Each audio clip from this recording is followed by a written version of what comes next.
The Red Cross responds to nearly 66,000 disasters every year, most of them house fires. Red Cross President and CEO Gail McGovern says you need to develop an evacuation plan and practice it, especially with your children. It takes just 2 minutes for a home to be engulfed in flames. Practice those drills. We all think our kids know what to do. They don't. We need to teach them. We have started a large campaign where we're going into vulnerable communities and helping install smoke alarms. Already 92 lives were saved, and 4 of those lives were saved by a 5-year-old girl who remembered what we taught them during these fire drills, and she got her family out. We also have a slew of free apps that people can download onto their smartphones. It's what to do in every kind of disaster you can imagine, how to prepare and how to recover. To help support all the Red Cross does and to make a financial donation, go to redcross.org. That's redcross.org.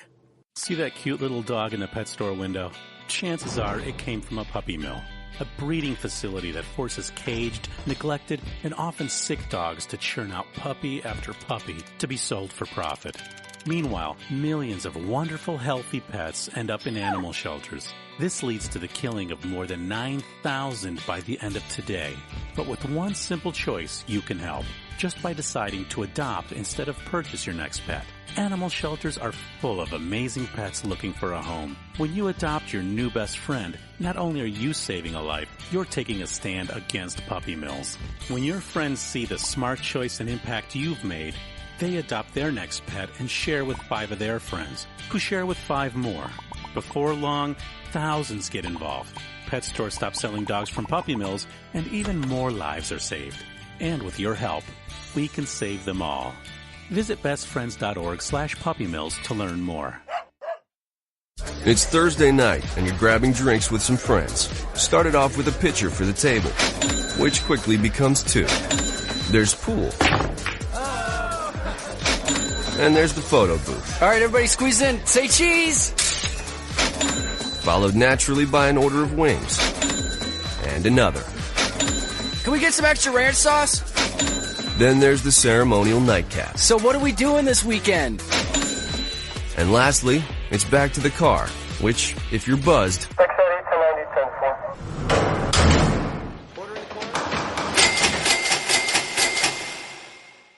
could be the most expensive night of your life. Getting pulled over for buzz driving could cost you around $10,000 in fines, legal fees, and increased insurance rates. Nothing kills a buzz like getting pulled over for buzz driving, because buzz driving is drunk driving. Brought to you by the National Highway Traffic Safety Administration and the Ad Council. Every day, the men and women of the United States Marine Corps demonstrate their commitment to defend the American way of life. Since 1775, we have served our nation as a force in readiness. From combat operations to humanitarian assistance in every corner of the world. No matter where the mission takes us today or wherever our country needs us tomorrow, we always remember the land we call home. As Marines, we take a stand for each other, for our nation, for us all. The few, the proud, the Marines.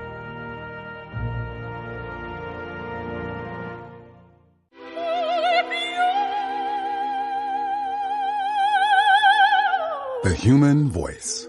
It can be sweet as music, powerful as thunder, and so, my fellow Americans, cheerful as laughter. But for millions of people, it can also be a sign of COPD. This serious lung disease can make it so hard to breathe, you often can't catch a breath or finish a sentence, let alone carry a tune. And many who have COPD don't even know it. That's where your voice comes in. If you think you or a loved one have symptoms, talk with a healthcare provider. Early diagnosis can mean better treatments and quality of life. Join us in raising our voices for the millions with COPD who can't. Learn more, breathe better at NIH.gov.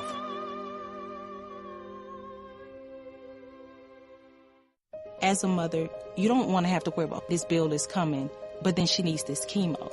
That's a decision you shouldn't have to make. It's a huge burden lifted financially, and so it allows you to give singular focus to your child. I've never known a hospital that takes care of their patients so thoroughly. That was the first thing I was like, how are we going to do this? When they told us that we didn't have to pay a single bill, I was like, wow. They pretty much have saved us. It's like the world has been lifted off of your shoulders, and now your focus is supporting this child. There is not another hospital like St. Jude. The patient care is unmatchable. It saved my life. It saved my daughter's life. It saved our family. St. Jude Children's Research Hospital. Finding cures, saving children. Learn more at stjude.org. The following program is closed captioned for the thinking impaired. Zinc Media. Feel the power of knowledge.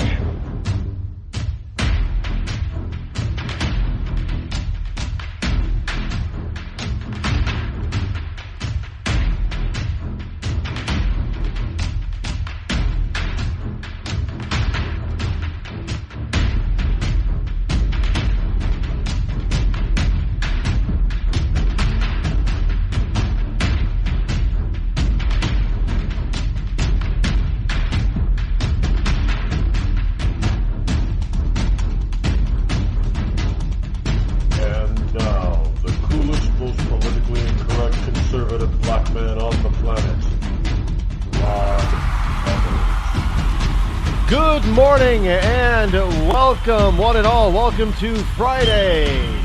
Welcome to Freedom Friday.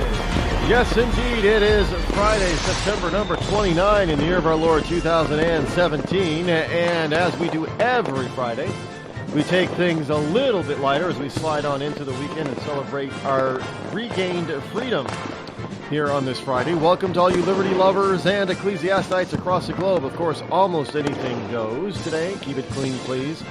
The call-in open mic action hot rod line today is 603-835-3226.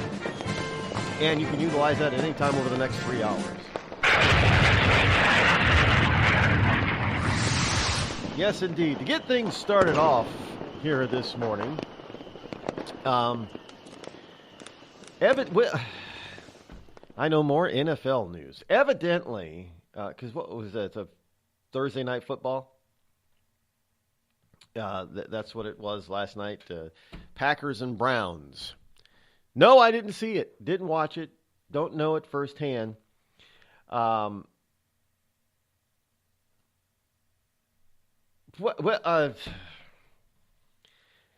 There's bunches of stuff that's going on right now in the NFL. Well, for instance, they stopped kneeling, I guess. Last night they didn't kneel. And instead what they did was they locked arms while standing for the pledge. And they asked the fans to do the same, but a lot of the fans said, no, we're not going to lock arms. If you want to protest, do it on your own time, not my dime, is what some of the anti-protest signs said in the audience, up in the where the fans sat. Green Bay. This is Green. Now I see. Now I kind of figure. Well, you would have thought that the protest of not standing for the flag wouldn't have gone very well in Pittsburgh, but. Well, and in the end, it really didn't. But you definitely wouldn't think it would go well in Green Bay, and it doesn't look like that it did. And but they were still standing, which is good. But they were locking arms, as in solidarity. What we keep getting from the left is well, this is a serious issue. This racism and division in this country, which they're fomenting, by the way. And it's a discussion we need to have. Really. We've been having this so-called discussion for the past, 50, 60 years now? Why don't we stop talking about it? Morgan Freeman once said it. Morgan Freeman said it. And I don't think he's ever retracted or regretted saying it. And I think he was talking to Morley Safer about it. Well, Morley Safer was actually talking to Morgan Freeman, and Morgan Freeman says, well, Morley Safer didn't understand why Morgan Freeman didn't want to be called a black man. And Morgan Freeman basically asked, Morley Safer, do you want to be called a white man? And Morley said, well, no, not really. And then Morley Safer's response basically was, well, what about racism? And Morgan Freeman said, well, what about it? Well, how do we fix it? Stop talking about it, is what Morgan Freeman said. Stop making it an issue, because when you talk, you're not talking about fixing the issue. All you people are doing is talking, bringing it up, and you're bringing up more and more division instead of talking about unity. You keep talking about what makes us different and what separates us instead of talking about the stuff that brings us and should bring us together. And this is the whole Colin Kaepernick thing. I can't stand for a country. I know he's not Southern, but I can't stand for a country that's going to allow, police brutality on black people. First of all, you're half white, dude. And second of all, you grew up in a suburb. And third, now if you play your cards right, you're going to be a multi-millionaire. Don't give me this I'm a poor black child routine. I mean, it was the biggest, phoniest thing I've ever heard of. Not to mention, you're playing a game in a country that's about to make you a multi-millionaire. And you're going to tell me that there's disparity.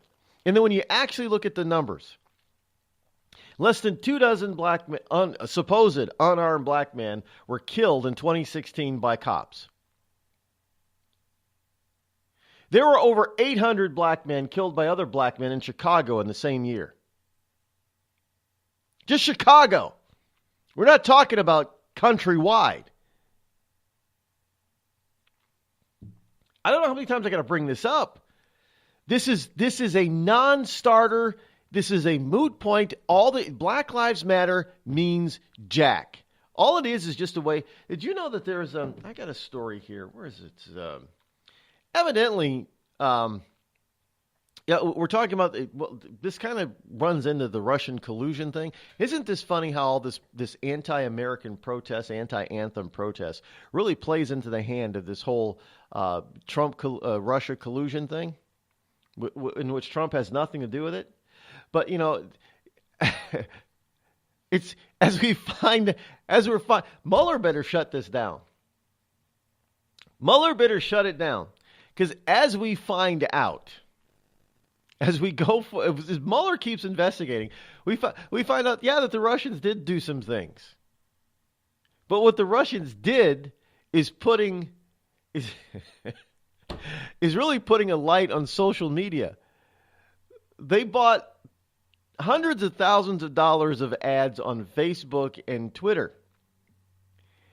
And basically, they were tweeting and advertising, sort of in response to and in favor of things like Black Lives Matter, not because they wanted to take a political stance against so-called racism, but to sow discord in the American political system. So, in other words, they weren't really endorsing any candidate.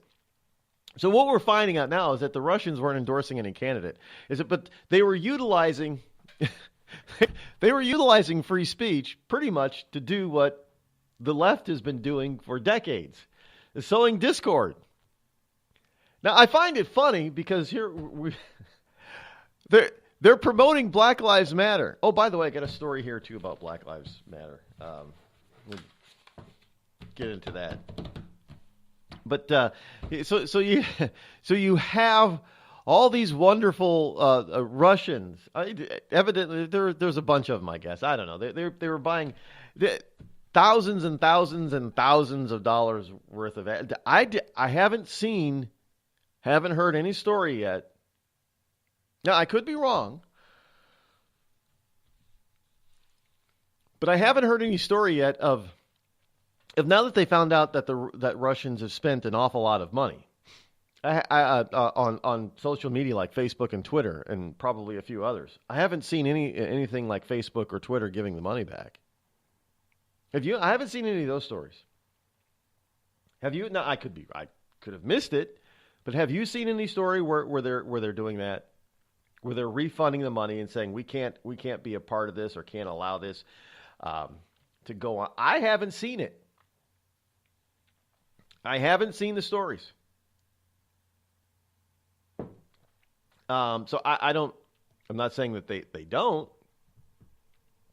They haven't given it back, but I haven't seen a story yet where they have given it back. It's pretty interesting, but I know I try to get away from. I've been trying all week to get away from the NFL crapola, but I mean, let's face it. It's important. It shows a little bit of where people think what a little bit of what people are thinking and believing today, and it's amazing how many. I think what we got now is we have white people derangement syndrome. I mean, really. It's not just Trump derangement syndrome, it's white people derangement syndrome. And it's only white derangement syndrome is only happening to white people. Now, what do I mean by that? Basically, it's kind of funny how white people are chastising themselves for being racist when they're not really racist anymore. Many of them are not. But they're chastising themselves and their own people for being... Well, when they go and say their own people, yeah, they're being racist. Because that means they're falling for the line from non-white people that is separating everybody. My people, my people are not Native Americans. My people are not African Americans. My people are not French. Yes, I'm part French in there somewhere. I don't know where. Back great grandfather, father side somewhere. Fur trapper, that type of thing, Louisiana. My people are Americans. My people are human beings. That's who my people are. So when you fall for that line and saying, well, your people and my people, we're not it is the liberal, idiotic left that is coming up with this stuff. Who do you think puts all those different things? What is your ethnic background in all those government forms? I mean, I used to get so mad at seeing that stuff.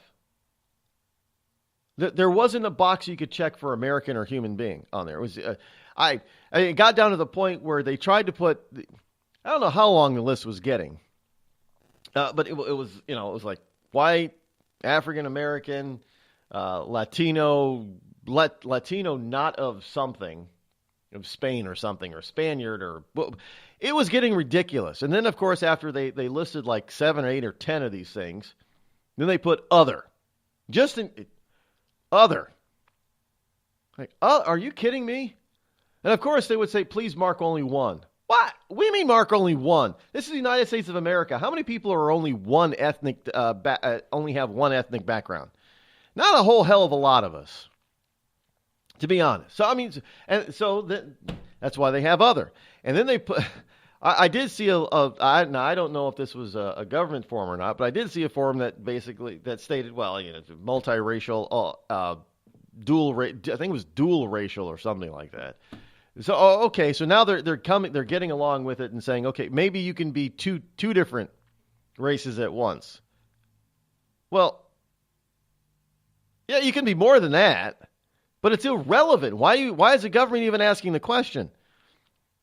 Because we need to know what people... No, we don't need to know to identify people's ethnic background. It's getting more and more difficult to do that because everybody's intermingling and intermarrying and having mixed, so-called mixed race kids. You can't do that. But it's a bunch of liberals who put it on there. It's a bunch of liberals that talk about diversification. Well, you don't need to understand that diversification in that way. You're forcing people to separate themselves. I mean, even as Americans as a whole, you're forcing people to separate themselves by forcing them to come up and mark down on a government and a lot of people feel that they have. Do you know you don't have to fill that part out? You don't have to fill it out. There are a lot of people, because it's on a government form, that feel they have to fill it out. You do not have to fill it out. Nobody can force you to fill that part out. You have some employers that are saying, well, we get tax credits. And I said, well, you're not going to. I don't get hired because of tax credits. Let me tell you, I walked out of one employer because of that. She looked at me and says, well, we can get some tax credits for hiring minorities. And I said, well, I don't operate that. I get the job because you think I'm the best qualified and I know I can do the job. And she looked at me and says, well, I thought you'd be happy that we did. I said, no, this is not a place for me to work. I would not be. I would be happy if you told me that you thought I was the best candidate for the job. Because I'm not going to grow up, as they say, look back in my life and think, well, geez, I guess I owe my existence to a bunch of liberal white people who gave me the chance because of my skin color instead of my abilities. I mean, seriously? Is that what people? Well, evidently that's what some people like. That's what some people want. That's not what I wanted. But I know. This is. Well, are you happy to, if you're a liberal white person, are you happy to get the job because you're a white person? Well, let's face it. I mean, there are certain jobs that only white people can do, right? I mean, you can't be a self-loathing white person if you're black. So that means you can't get a job in one of these liberal organizations and make 50, 60, 80, 100 grand a year. And walk around and feel with your, have your head held low, hanging over. You're feeling so sorry and so sad that you're privileged because you're white. You got to be white to do that, right? You can't be black and be a sorry ass liberal white person, can you?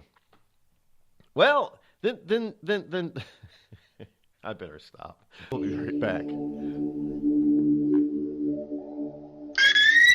You're listening to me, your lovable host, Rod, here on the Rod Eccles Show.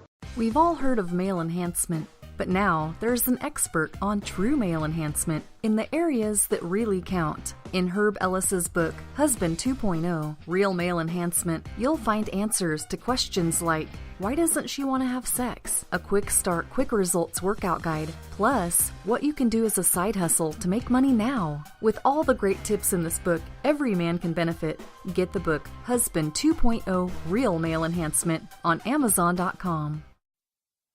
Tired of paying outrageous prices for Viagra? Well, we have great news for you. Now you can finally get Viagra at huge discounts. Healthy Man allows you to save up to $500 on Viagra. Why pay U.S. pharmacy prices of $15 per pill or more when you can get Viagra for less than $3 a pill? Call today and get 40 Viagra pills for only $99. This can cost as much as $600 at your local pharmacy. You can't afford not to call us. If you want Viagra at the lowest prices, never pay $15 a pill pharmacy prices again. Get Viagra for less than $3 a pill. Call 800-595-2614 today and save up to $500 and get 40 pills for just $99. Healthy Man is fast, easy, and affordable. Operators are waiting at 595-2614 to take your call now. Call 800-595-2614. That's 800-595-2614. Again, 800-595-2614. It started with a knock, but it wouldn't end there. What happens in the story next, many wouldn't understand, and most wouldn't believe. 5 + 2 = Perfection by Samuel Rosette Jr. is a must-read. The scriptures within are reminders of the ancient past, and yet intriguingly infuses with texts which stand on the edge of the stage of relevancy. Available online at Westbow Press, Amazon, Books A Million, Barnes & Noble, and SamuelRosetteJr.com.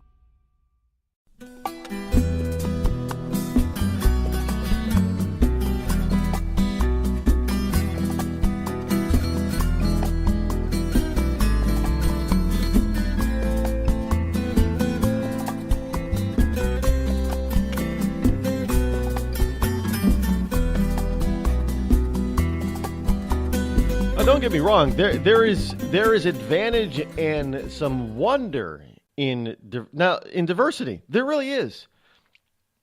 And what the left is accusing the right of oftentimes is saying, well, all you want to do is just blend us all together and homogenize us. Not really. I mean, just look at the music here. The variety of bumper music styles. I mean, there's nothing wrong with being proud of your ethnic background. And there's a lot of culture behind various ethnic backgrounds. I mean, from just the music alone is amazing stuff. The different styles, well, not all of it. Well, I do have my favorites, and I have my least favorite. I have my most favorites and least favorites. But you know what? I may like Asian culture. I do. I think it's fascinating. I think the history of the Asian people, the Japanese and Chinese especially, it's a long and established history. It's amazing stuff. But there's parts of the culture I don't like Chinese opera. Sorry, what do they call that anyway? It sounds it sounds like somebody's trying to wring out and dry off a wet cat. That's just my opinion. Now, there are some people that like the sound of it. I don't. That's also called diversity. I don't have to like it. And just because I don't like it doesn't make me a racist. Just because you don't like something doesn't make you a racist. But that is what the left wants you to believe. Well, if you don't like it, it must be because you're a racist. No, really? Okay, I don't like most country music. How does that make me a racist against white people? It doesn't. Well, how about if you like something simply because it does belong to a particular ethnic background? Oh, I know. We did have words for that. Remember the term back in the 90s when you had a bunch of suburban white kids dressing up to be like urban black kids? Oh, yeah, they called them wiggers, right? Is that a bad word? I don't know. I heard it all the time, so it couldn't be a bad word. It was a W word. I mean, they tried to dress like them, walk like them, talk like them. It was the funniest thing you ever saw. Now most of those kids have grown up, and most of them don't do that anymore, thankfully. But every once in a while, I see some of these in New Hampshire. Sometimes I see them, and I crack up every time I see them. Is that mean? Does that make me a racist because I laugh at white people who try to be an urban black person? Is that racist? No, I'm just pointing out something that they're not. You don't. It's more. Now, let's face it. If you are a white person and you grow up in the inner city, like the city, the back streets of Chicago, and that is how you dress and that is how you walk and talk, well, that's pretty natural, even though you're not black. Because that's where you live. That's where you grew up. That's more authentic. But I'm sorry. The 22-year-old that's walking around with his hat sideways, that's completely white, has no color whatsoever, even Latino in his background whatsoever, that lives in Keene, New Hampshire, thinking that he's all that and that he's a gangbanger. Now that's just funny stuff. That's funny. But does that make that kid a racist? Because he happens to like that kind of lifestyle, that kind of he's into that kind of style? No, it doesn't make him a racist. It makes him an idiot, but it doesn't make him a racist. If he didn't like that, now, I mean, think about this for a second. If he likes that kind of culture, that doesn't make him a racist. But if he doesn't like that kind of culture, and he says he doesn't like that kind of culture, now, according to the left, he's a racist? I mean, how does that work that way? He's not okay. Let's just say that this kid, he's 22. Let's just say that, all of a sudden he drops that act, and he goes back to being a northern New Englander, as white can be, I guess. Is he a racist all of a sudden? Well, according to the left, yes. Well, folks, that's a bunch of BS. Plain and simple.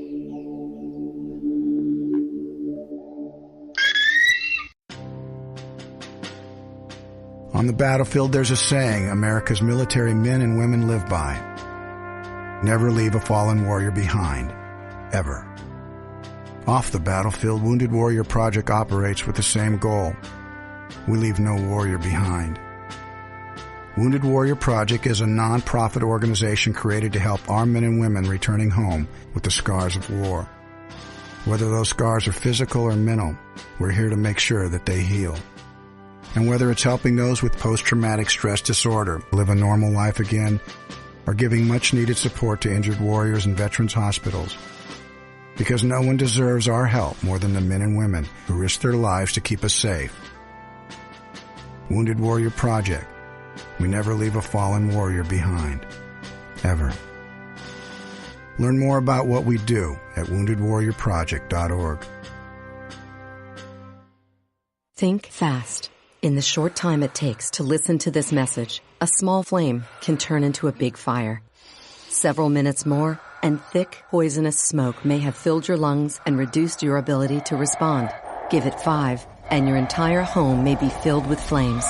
Keep breathing. We've got you. Don't let your world go up in smoke. Have working smoke alarms and practice an escape plan for you and your loved ones. Learn more at usfa.fema.gov, because fire is everyone's fight. Have you mixed your pain meds, your sleep meds, your allergy meds? Call the Poison Helpline. Has your child eaten a tube of toothpaste, a chip of paint, a wild mushroom? Call the Poison Helpline. Have you been bitten by a spider, a snake, an insect? Call the Poison Helpline. Poisonings can happen at the home, on the job, or in the great outdoors. Call the Poison Helpline first for fast, free advice from medical professionals. Call 1-800-222-1222 anytime, anywhere. 1-800-222-1222. Save the number, save a life. Brought to you by the U.S. Department of Health and Human Services. Hi, I'm Hilary Duff. As a mom, I'm proud to support the March of Dimes in helping more women have full-term pregnancies and healthy babies. That's why I walk in March for Babies. The money we raise funds research and local programs that help babies overcome the challenges of premature birth and birth defects. Sign up today at marchforbabies.org. Together, we can help make healthier babies possible for thousands of families. It's pretty amazing when you consider that 7 years ago, we didn't have the treatments we have now. We cure 80% of children with cancer. Go back 50 years, we were curing 20 to 30%. This is the miracle story of modern medicine. We understand what makes this cancer tick. And of course, without donors from around the world, this just couldn't happen. There's one thing we're focused on, and that's beating this thing. St. Jude Children's Research Hospital. Finding cures, saving children. Learn more at stjude.org. It's Thursday night, and you're grabbing drinks with some friends. Started off with a pitcher for the table, which quickly becomes 2. There's pool. And there's the photo booth. All right, everybody squeeze in. Say cheese! Followed naturally by an order of wings. And another. Can we get some extra ranch sauce? Then there's the ceremonial nightcap. So what are we doing this weekend? And lastly, it's back to the car, which, if you're buzzed,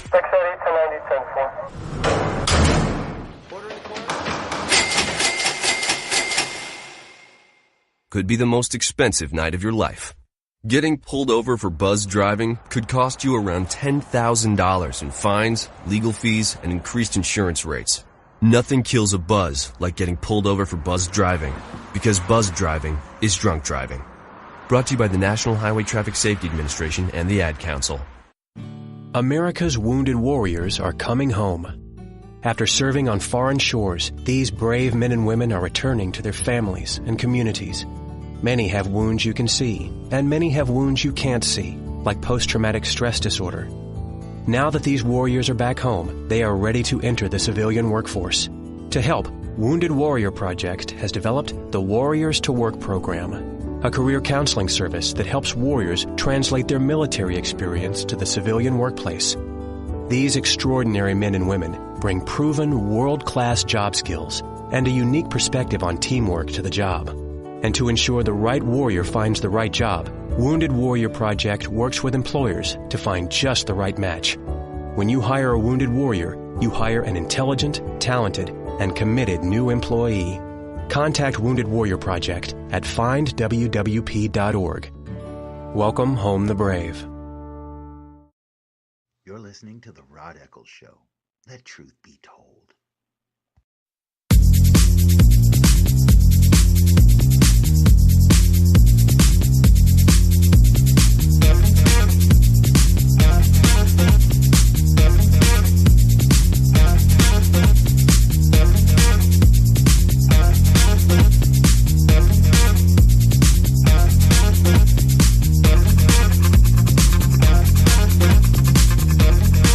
603-835-3226. That is the Hot Rod line, the action line that you can call this morning if you want to participate and share your thoughts on just about anything. And I do mean almost anything out there. Just keep it clean, please.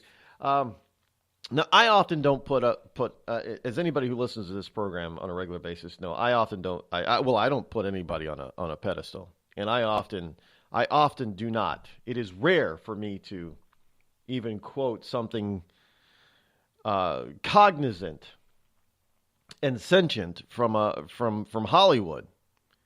Well, because there aren't a lot of cognizant and sentient beings out there in Hollywood. But every once in a while we get somebody from Hollywood that actually says something that makes sense. Now, this is, I was talking about, Mike Wallace and Morgan Freeman. This is a 60 Minutes interview back in 2012.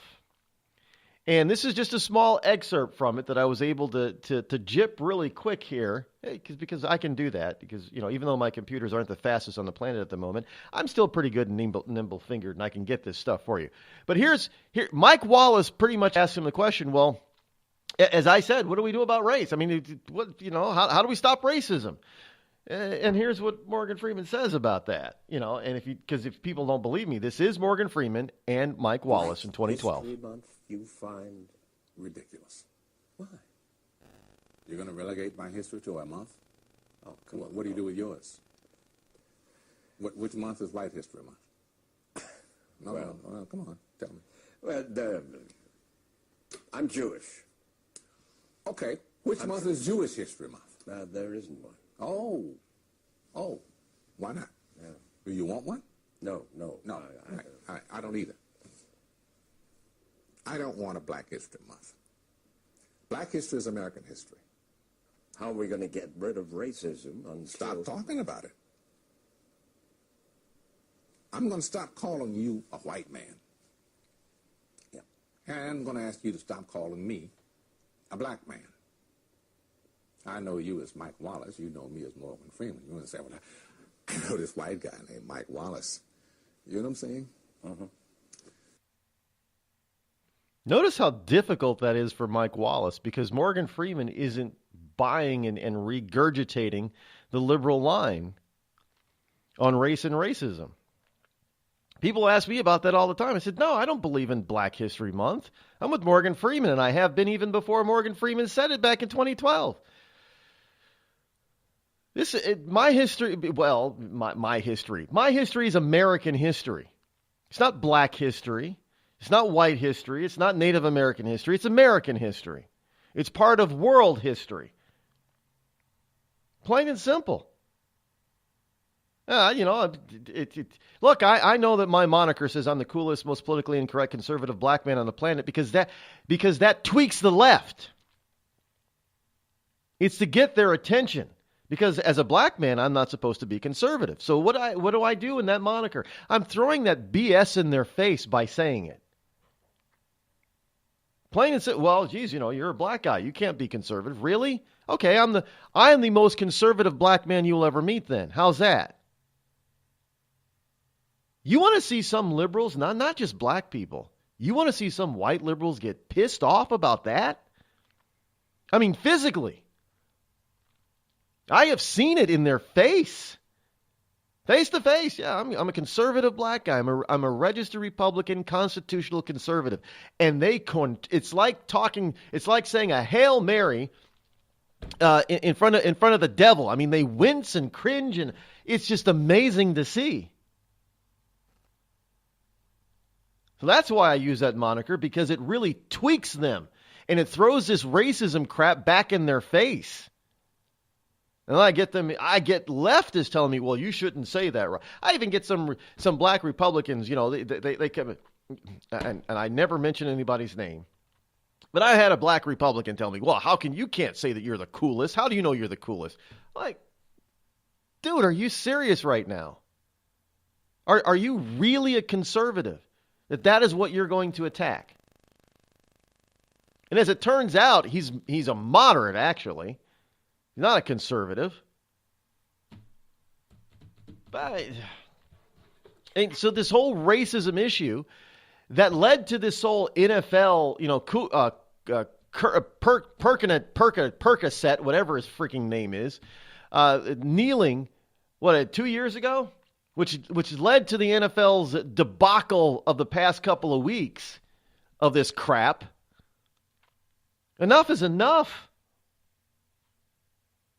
If you want to be accurate about it, it has nothing. America, the United States of America, is no longer can be construed as a real racist nation anymore. We have moved past that. You cannot say we have become too homogenized. There are too many people who cohabitate. Whether they're married or not, they still cohabitate and are having kids together that aren't of the same ethnic background. They're not even of the same skin tone. There's a ton of them out there. In fact, there are so many mixed race kids now that they're now, the government says that they're now a whole percentage point and growing. In other words, they're not 0.5% anymore. They're over 1% of the population and growing. How is that a racist nation, folks? How? It's not. And the left is losing that argument. So now what they're trying to do is overtake our traditional institutions like football, the NFL, and saying, hey, there's racism. All the while, when those same liberals are being called out in Hollywood, I mean, how many times have we heard it's the white Oscars? It's the white Oscars again this year. It's the white Oscars this year. We got, last year we had or the year before we had a bunch of black people avoid the Oscars because it was there were no significant blacks or Latinos that were nominated. Well, how about maybe there was just no good actors at the point? But okay, let's just take them for their word. Here you have a bunch of leftists out there, a bunch of white leftists talking about the rest of the country being racist, and they can't even be diversified in their own enclave, in their own little bubble. And then when they're called out on it by some of their colleagues, they don't know what to say. Like, notice Mike Wallace. Well, stop talking about it. You want White History Month? Well, no, but I'm Jewish. Okay, you want a Jewish History Month? Well, no, I don't. Well, why? Because Jewish history is part of American history, which is a part of world history. That's why. You don't need a specific month for it. I mean, do you have any protests whenever an unarmed Jewish man is gunned down by a cop? No. You don't even hear about it on the news when it happens. So I get who's perpetuating this notion that we're racist? Because every time a black guy is gunned down by a cop, before you know any detail, it appears in the news. Oh yeah, he appeared to be unarmed and a cop with a badge and a gun just shot him in the back. I automatically know there's more to the story now. And yet this is what we constantly get. And then as soon as it gets put on TV, what do we have? We have Black Lives Matter and Antifa and all their ancillary groups running around in that city demanding that the cops be disarmed and the cop be fired and the cop be brought up on charges without any evidence whatsoever and without knowing any of the details whatsoever.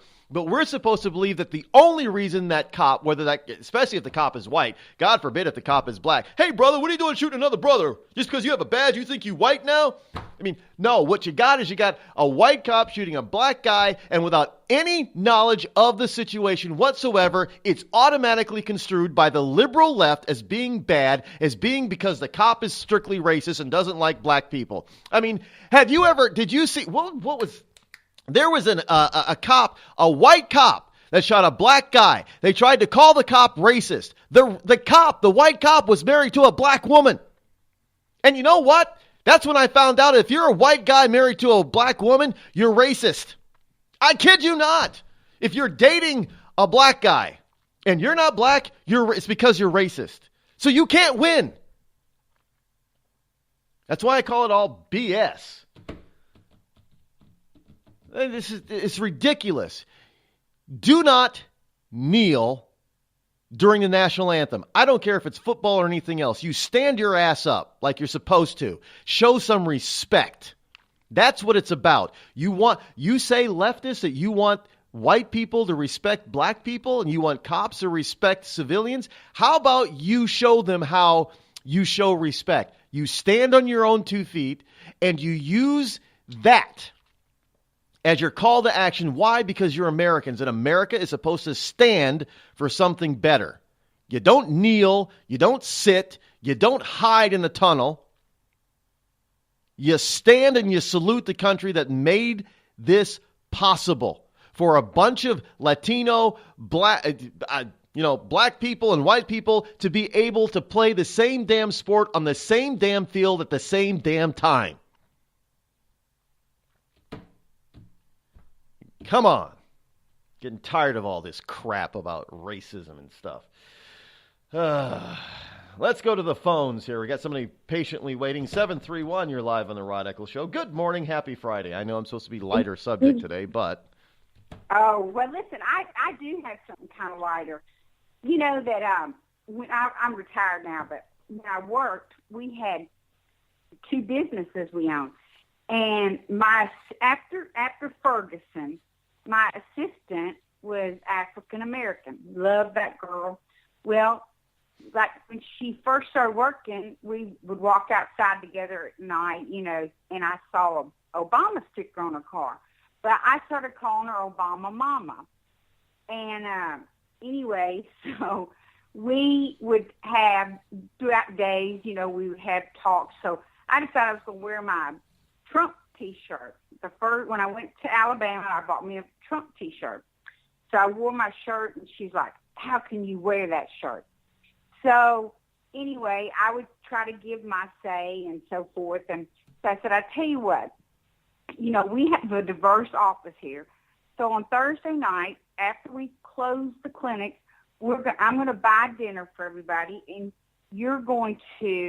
everybody's going to wear a T-shirt. Everybody get a T-shirt. I will buy it. And you're going to put on your T-shirt why you vote, why you voted for Obama, and we're going to have a roundtable discussion. And so we did our first time, and oh Lord, Obama Mom was ready for me. And so I let her, she said all the reasons, health care, and he was for all people. And, she had about 10 minutes, not a word said. And then I had my turn. And I said, okay, now tell me about Benghazi. What happened to our people in Benghazi? How come they were not helped when they asked for help? And, I had all my literature, and I had done my homework. And I said, what about the emails, and so forth. I want you to know that Obama Mama voted for Trump. And we had harmony in our office. She didn't vote for Trump.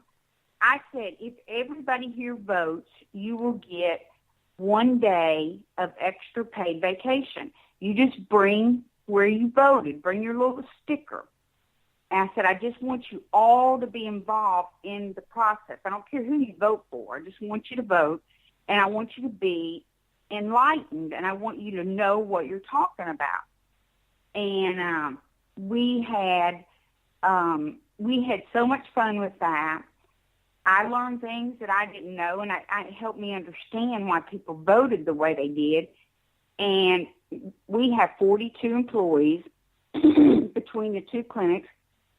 And a lot of people did their homework based on the Chicken Noodle Network and what they said. And, of course, you had an opportunity 1 hour to debunk what they said. You had to be able to support what you said. And that's what I encourage people to do, because, even in a small office of 42, you can get misleading information, and people don't know. They just take what someone's told them. yes, it's uncomfortable to talk politics, but as you know, we all know politics go to work with us. Look at the NFL. But as long as you know America does come first, and we worship our God, and then that falls into place. But as long as everybody's just all riled up because we've had these paid protesters, that doesn't help us. But to have, to listen to them, why do you believe this? And then you say, well, this is what's going on. Now, they're not always going to believe you, but they can't debunk when you have backed your information with relevant sources. And that's how my office, because I was, if we didn't take that opportunity, I would have had people that were upset that I was voting for Trump, and I'd put Trump stickers all over the back of my patient's car that had Ford stickers, Carter, all the way back, went in an old Astro van, and I covered all her stickers with my magnet Trump stickers. And her husband said, have you been over to the clinic? And she said, yeah. And he didn't say another word. She rode around town like that for a week. But that's kind of how we dealt with it. And to this day, Obama Mama loves me. I'm retired now, but that's how we dealt with it. And we understood each other better. I understood where they were coming from. They understood where I was coming from. And I do believe that if people would do that, even in their own family, Thanksgiving dinner, you better believe I have my packet ready and I'm ready to roll with the information. But we have to come together. And as far as Hollywood, those people need to stay out of politics and make movies unless they want to go broke. Because they're not intellectually educated. They don't even know what they're talking about. They're just following instructions based on, I think, money. That can be all it can be.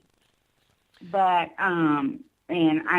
that's my Friday advice, and how we can, one small little fraction of a way that people might come together and us listen and respect each other, and then you educate yourself, because we can't expect anybody to teach. They didn't teach us history.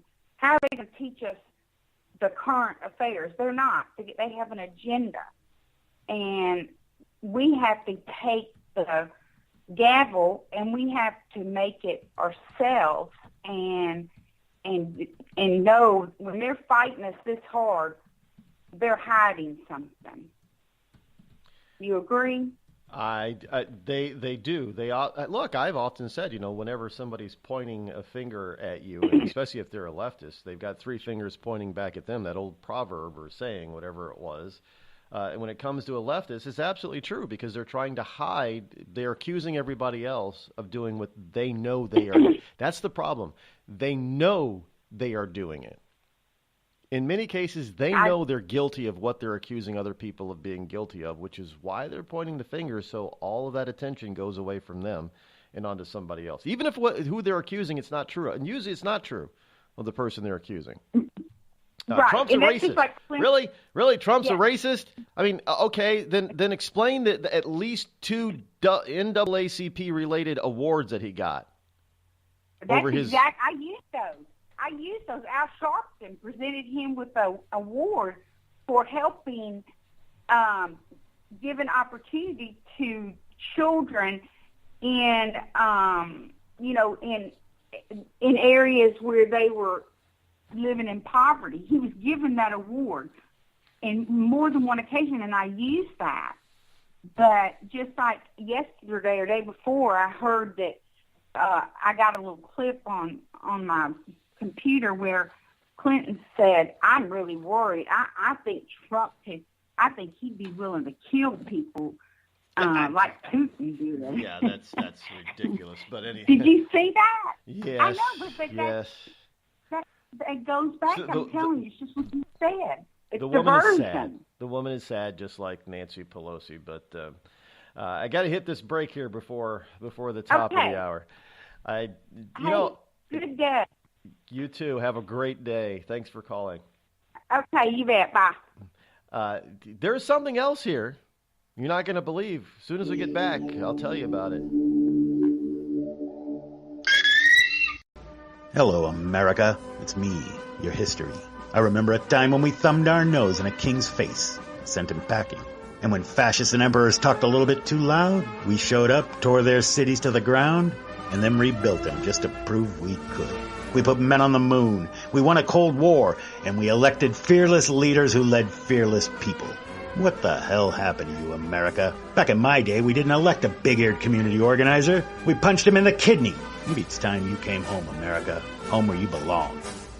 We've all heard of male enhancement, but now there's an expert on true male enhancement in the areas that really count. In Herb Ellis's book, Husband 2.0, Real Male Enhancement, you'll find answers to questions like, why doesn't she want to have sex? A quick start, quick results workout guide, plus what you can do as a side hustle to make money now. With all the great tips in this book, every man can benefit.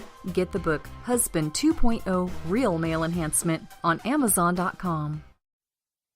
Tired of paying outrageous prices for Viagra? Well, we have great news for you. Now you can finally get Viagra at huge discounts. Healthy Man allows you to save up to $500 on Viagra. Why pay U.S. pharmacy prices of $15 per pill or more when you can get Viagra for less than $3 a pill? Call today and get 40 Viagra pills for only $99. This can cost as much as $600 at your local pharmacy. You can't afford not to call us. If you want Viagra at the lowest prices, never pay $15 a pill pharmacy prices again. Get Viagra for less than $3 a pill. Call 800-595-2614 today and save up to $500 and get 40 pills for just $99. Healthy Man is fast, easy, and affordable. Operators are waiting at 595-2614 to take your call now. Call 800-595-2614. That's 800-595-2614. Again, 800-595-2614. It started with a knock, but it wouldn't end there. What happens in the story next, many wouldn't understand, and most wouldn't believe. 5 + 2 = Perfection by Samuel Rosette Jr. is a must-read. The scriptures within are reminders of the ancient past, and yet intriguingly infuses with texts which stand on the edge of the stage of relevancy. Available online at Westbow Press, Amazon, Books A Million, Barnes & Noble, and SamuelRosetteJr.com.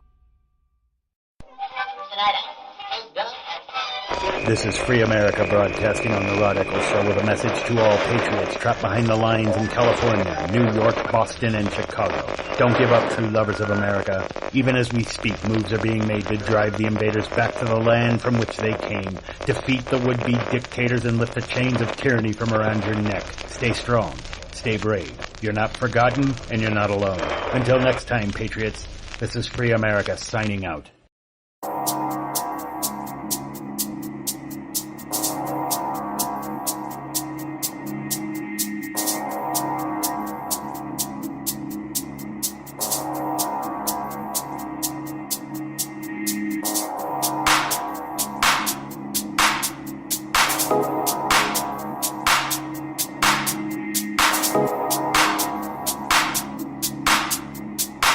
Okay, let's go.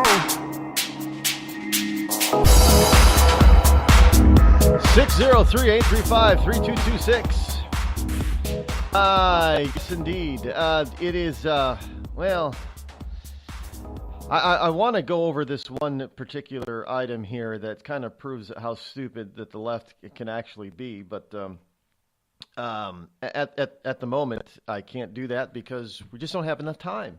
So we're going to have to get to it right after the top of the hour break. I went along in that last segment, which is okay. We do that every once in a while.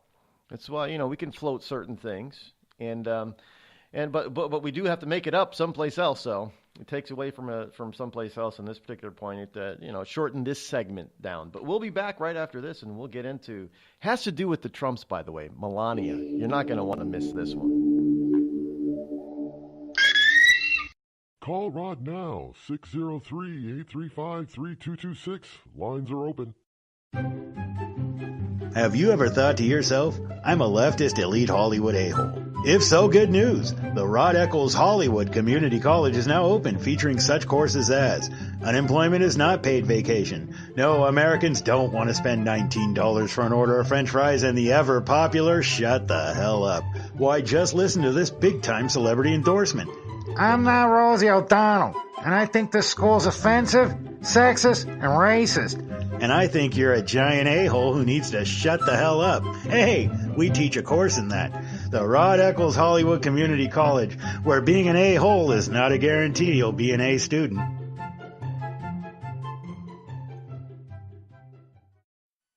I considered suicide so I wouldn't put my family through all the pain. Many of our warriors are returning home from the battlefield, only to face a new war as they struggle with devastating injuries. At Wounded Warrior Project, we understand. We're there to help. Even though you think you're broken, you're not. It's the physical and the emotional healing that Wounded Warrior Project provides. With a gift of just $19 a month, you can join Wounded Warrior Project. You'll help provide critically needed programs and services that rebuild lives. Beautiful. There you go, buddy. The ongoing needs of our wounded and their families will continue for many years to come. Now is the time to show your support. Call now or go online with your gift of just $19 a month, and we'll send you this Wounded Warrior Project blanket. It made me feel that there's people out there that care about us. After this event, we can finally maybe start to heal as a family and move forward. We need your help. The families are hurting. For many of our wounded heroes, the greatest casualty is being forgotten. That's why your gift of just $19 a month is so important. Please, call or go online right now. Think fast. In the short time it takes to listen to this message, a small flame can turn into a big fire. Several minutes more, and thick, poisonous smoke may have filled your lungs and reduced your ability to respond. Give it 5, and your entire home may be filled with flames. Keep breathing. We've got you. Don't let your world go up in smoke. Have working smoke alarms and always stay in the kitchen when cooking at high temperatures. Learn more at usfa.fema.gov, because fire is everyone's fight. And now, a message from the American Migraine Foundation. It's an absolute nightmare. I was terrified. It was like your head's going to explode. Migraine is a disabling disease.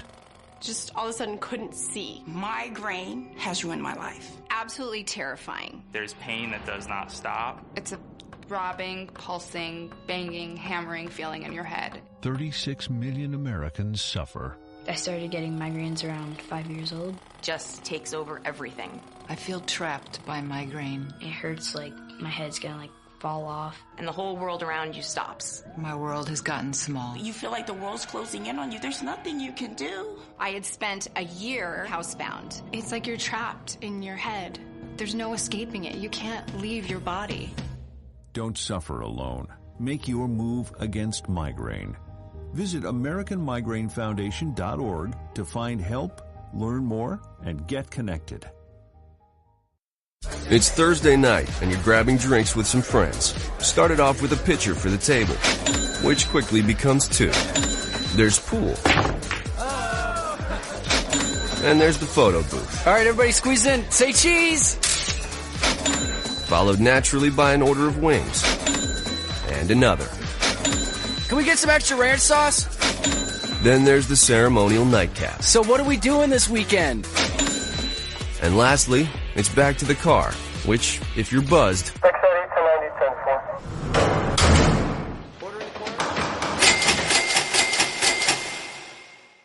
could be the most expensive night of your life. Getting pulled over for buzz driving could cost you around $10,000 in fines, legal fees, and increased insurance rates.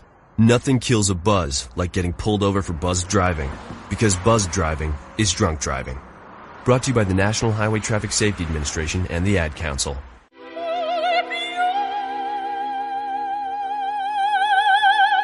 The human voice. It can be sweet as music, powerful as thunder, And so, my fellow Americans, cheerful as laughter. But for millions of people, it can also be a sign of COPD. This serious lung disease can make it so hard to breathe, you often can't catch a breath or finish a sentence, let alone carry a tune. And many who have COPD don't even know it. That's where your voice comes in. If you think you or a loved one have symptoms, talk with a healthcare provider. Early diagnosis can mean better treatments and quality of life. Join us in raising our voices for the millions with COPD who can't. Learn more, breathe better at NIH.gov.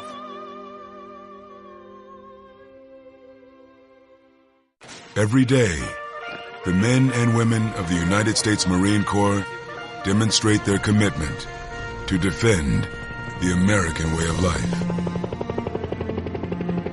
Since 1775, we have served our nation as a force in readiness. From combat operations to humanitarian assistance in every corner of the world. No matter where the mission takes us today, or wherever our country needs us tomorrow, we always remember the land we call home. As Marines, we take a stand for each other, for our nation, for us all. The few, the proud, the Marines.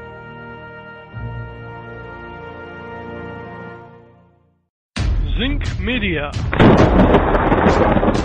Feel the power of knowledge.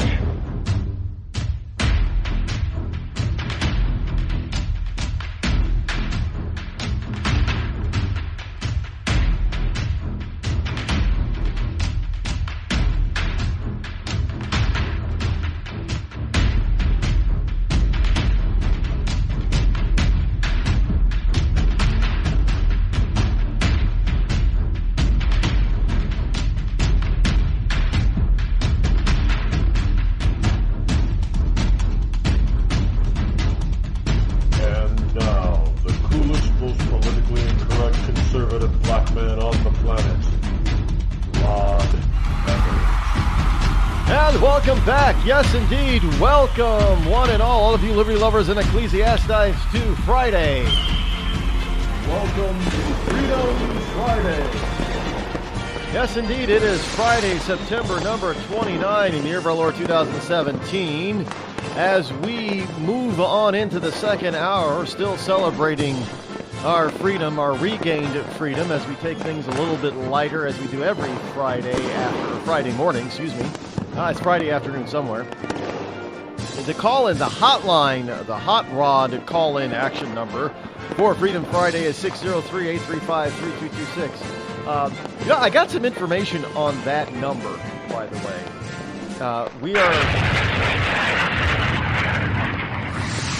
We are in the works of personalizing the number, and we're trying to get what we want, but that is taking some a little bit of doing, because somebody else has all the different incarnations that we've come up with, and I'm not going to say what they are right now.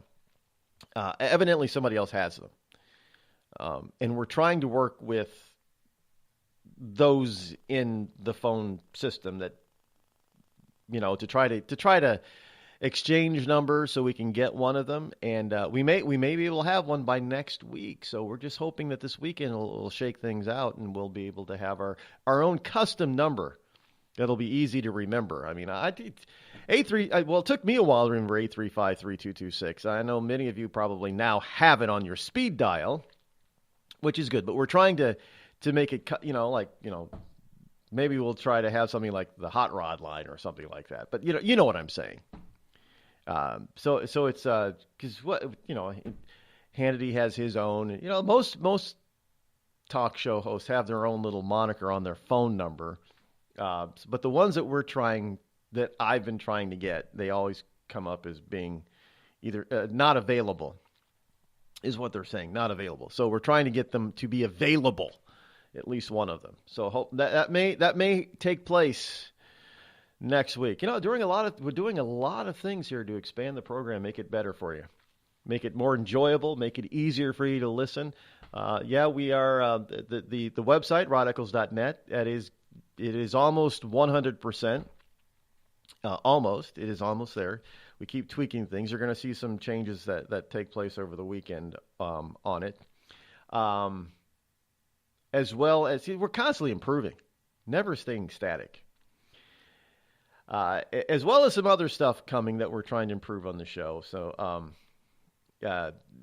just know that we're constantly trying to improve and make things better, make it more entertaining, make it more informational, bring you more information, trying to be even more accurate and right than we already are here. Anything less than 100%, I will never be satisfied with. Now, and understand that it is impossible to be 100% right 100% of the time. It's just humanly impossible. But it doesn't mean that we can't honestly strive for it. And that's what we do here. Honestly strive to be 100% accurate and 100% right 100% of the time. But things being human as we are, it's not possible, but it doesn't mean that you can't. It's perfection. Striving for perfection. You can strive in anything that you do. I don't care if it's on the football field, if it's on the gymnastics floor. There is no such thing as perfection, absolute perfection. But it doesn't mean that you cannot have the determination and drive to reach and actually achieve it. You will never achieve absolute perfection. Because something can always be better, just a tad bit better. But it doesn't mean that you do not honestly don't strive for that perfection. And that's what we do here on a daily basis. Definitely strive for that perfection.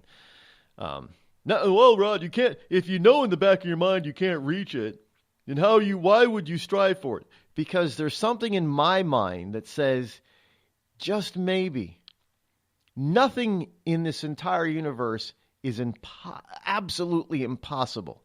Maybe it's impossible now, but it's not absolutely impossible. So possibly, maybe, we can prove that human beings can be perfect, at least for an instant, that it cannot be improved upon. So that's what we strive for, because there is that little tiny sliver possibility. I know some people don't understand that. It blows their mind. Well, you got to think outside. It's not even thinking outside the box. It's thinking in the universal theme of perfection. In what is perfection? Perfection is the Almighty God Himself. So what does that mean? When you're striving for perfection, are you trying to be God? Yes, you're trying to be God-like. And if you ever achieve that, you will be perfect. So I'm not here to give you a sermon. Although, we haven't had a visit from the Rev Rod in a while. He may be... he's been... It was the summer. He goes on vacation he likes to enjoy his summers too. But now that, autumn is back. Fall is back. We may have...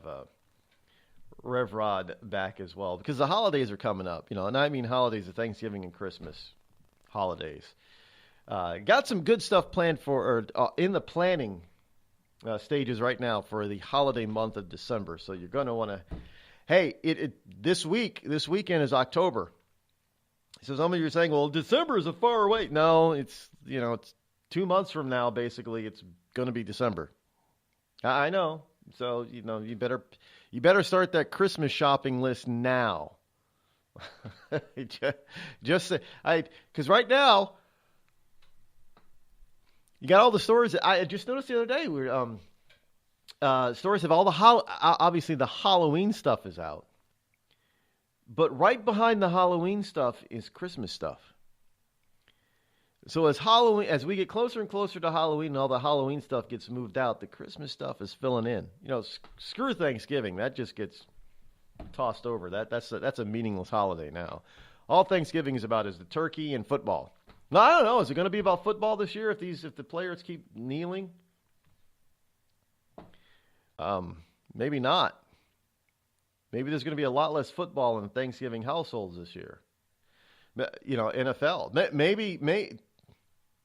Maybe there needs to be more college. Well, people should be with their families on holidays, but maybe there's going to be more college football.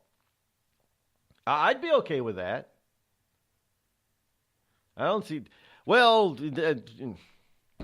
I know there's this FBI probe in college athletics and basketball. If you think all this stuff is really limited to just a few people that they've already fired or indicted or said that they were investigating, a handful, a half dozen people or so, you got another thing coming. And if you think it's only basketball, oh no, oh no.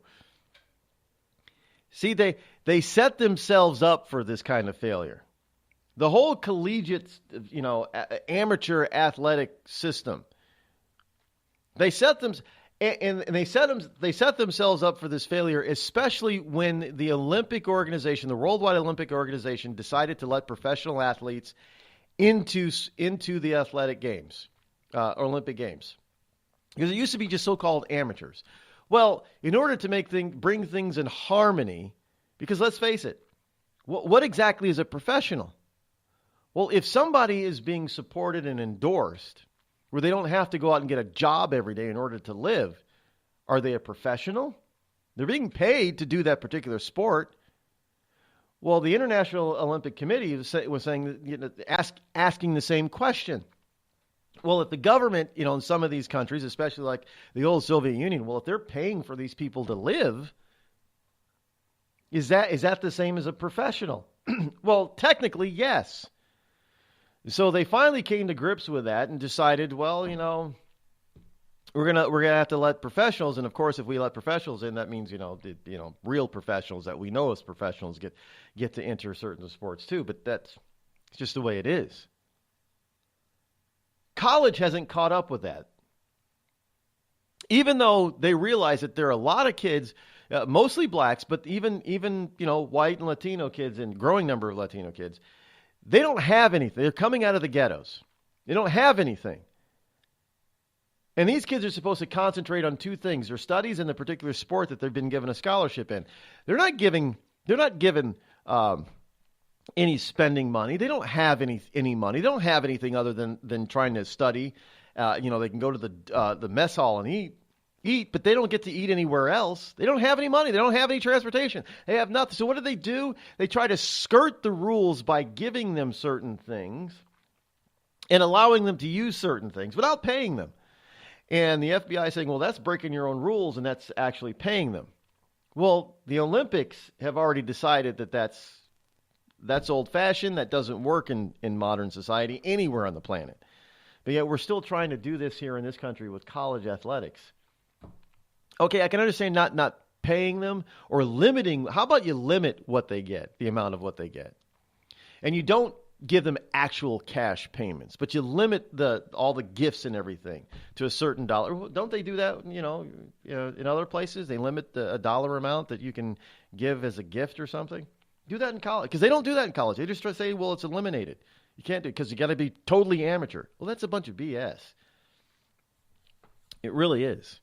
And I predict you're going to see some changes because some big wigs in college athletics, like Rick Pitino, are going to get caught up in this investigation, and everybody's going to go, oh, corruption, and they're going to have to make some changes because nowhere else is amateur status the way amateur status is in American collegiate sports. I don't see it anywhere else. I mean, it's just ridiculous.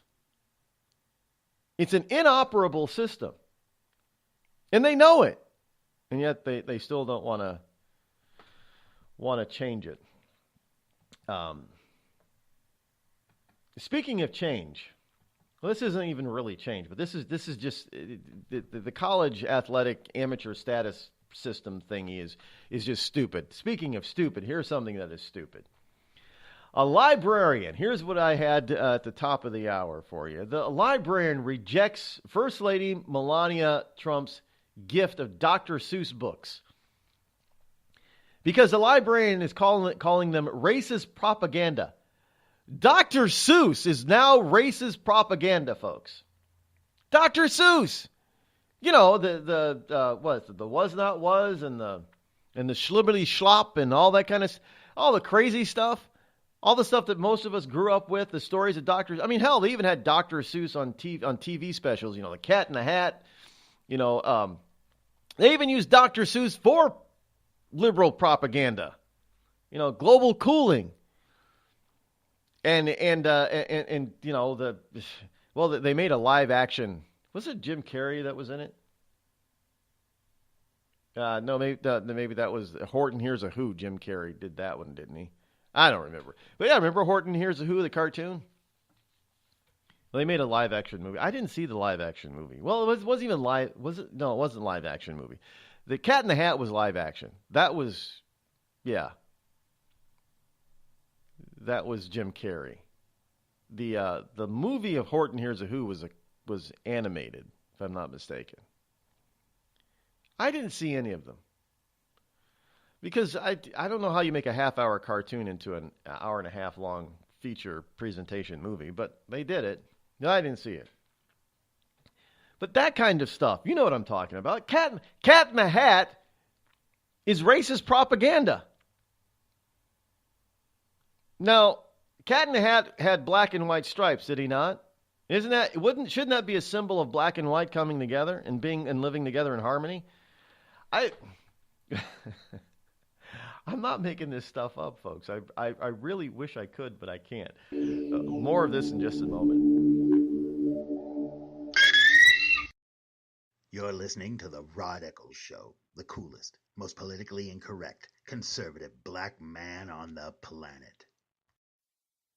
Tired of paying outrageous prices for Viagra? Well, we have great news for you. Now you can finally get Viagra at huge discounts. Healthy Man allows you to save up to $500 on Viagra. Why pay U.S. pharmacy prices of $15 per pill or more when you can get Viagra for less than $3 a pill? Call today and get 40 Viagra pills for only $99. This can cost as much as $600 at your local pharmacy. You can't afford not to call us. If you want Viagra at the lowest prices, never pay $15 a pill pharmacy prices again. Get Viagra for less than $3 a pill. Call 800-595-2614 today and save up to $500 and get 40 pills for just $99. Healthy Man is fast, easy, and affordable. Operators are waiting at 595-2614 to take your call now. Call 800-595-2614. That's 800-595-2614. Again, 800-595-2614. We've all heard of male enhancement, but now there's an expert on true male enhancement in the areas that really count. In Herb Ellis's book, Husband 2.0, Real Male Enhancement, you'll find answers to questions like, why doesn't she want to have sex? A quick start, quick results workout guide, plus what you can do as a side hustle to make money now. With all the great tips in this book, every man can benefit. Get the book, Husband 2.0, Real Male Enhancement, on Amazon.com. It started with a knock, but it wouldn't end there. What happens in the story next, many wouldn't understand, and most wouldn't believe.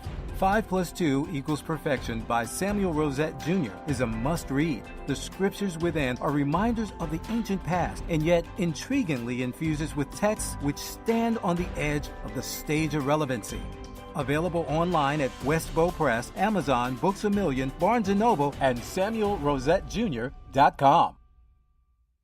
You know, a couple of weeks ago, a long-haired young person came into our bank and said to me, I bet you won't lend me money to buy an electric guitar. Well, he was making $100 a week, and he was over 18, and I said, I bet you I will lend you money to buy an electric guitar. And I did. So what happens?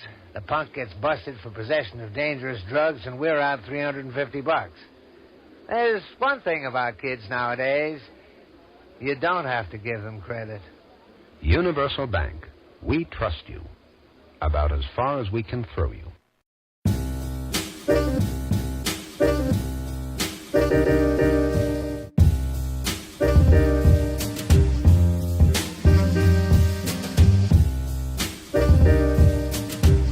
Okay, let's get all these straightened out with these Dr. Seuss movies here. Back in the year 2000, we had the live-action feature, The Grinch, How the Grinch Stole Christmas, starring Jim Carrey. It was a live-action, that wasn't animated. And then we got in 2003, because of the success of Grinch, How the Grinch Stole Christmas live-action, they thought they'd bring ahead another Dr. Seuss character into a full-length movie, The Cat in the Hat, which starred Mike Myers as the main character.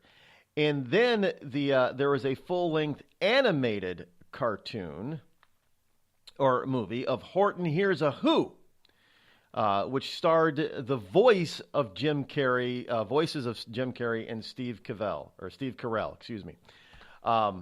So there we go, and that was in 2008. So there you go. We have the Dr. Seuss estate was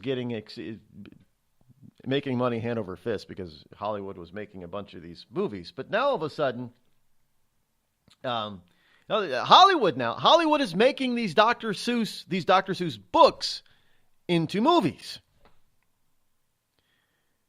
We had a number of movies. We got at least 3 major.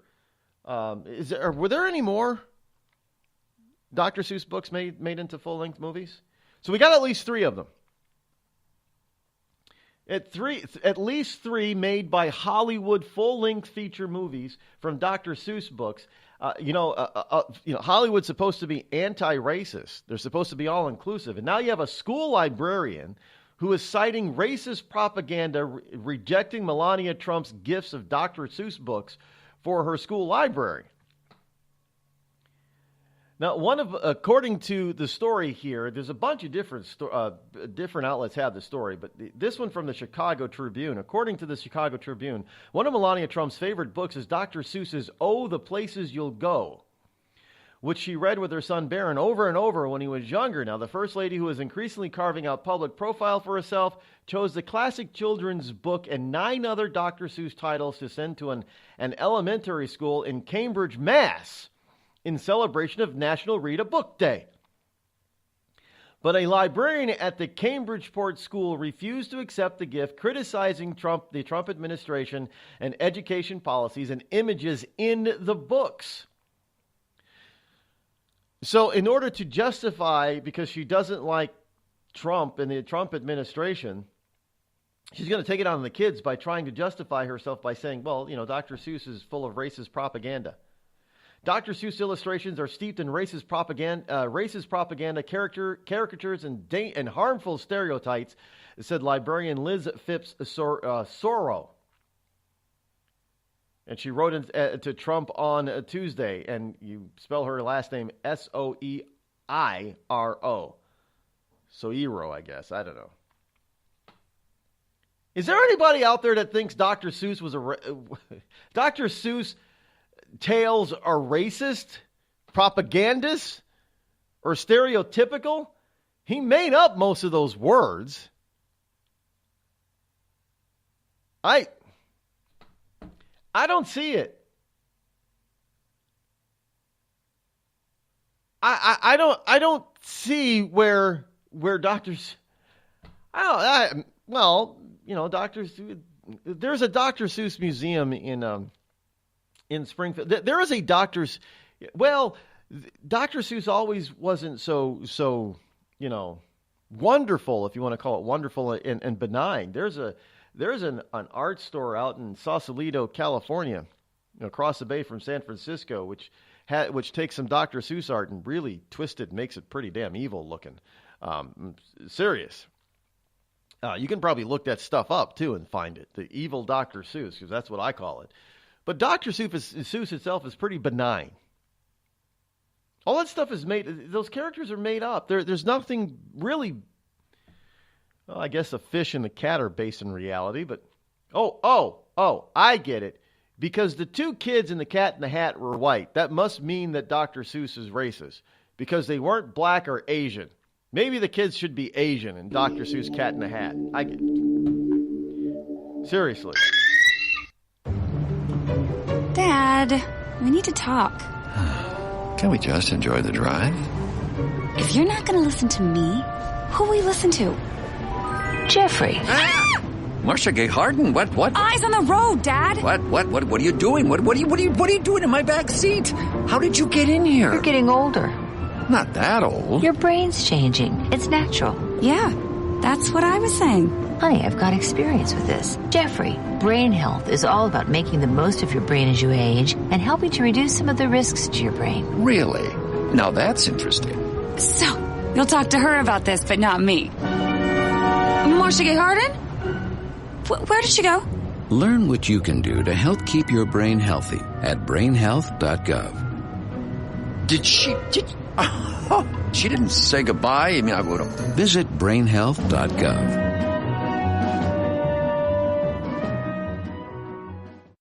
Every day, 70,000 puppies or kittens are born in the U.S. Cute, right?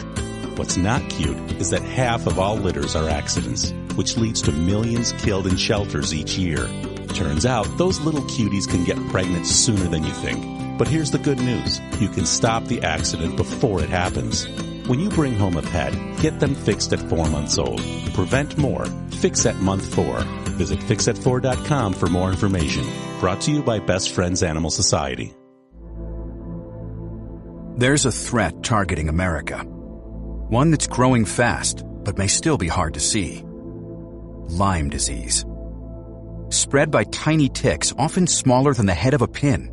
This dangerous disease is now more widespread than West Nile, tuberculosis, and HIV/AIDS combined. And if left untreated, it can lead to arthritis, facial paralysis, and even memory and concentration problems, often called brain fog. As the threat of Lyme disease grows to more than 300,000 projected cases each year, it's time for us to target Lyme disease. That means checking for ticks when you've been outside, even in your own backyard.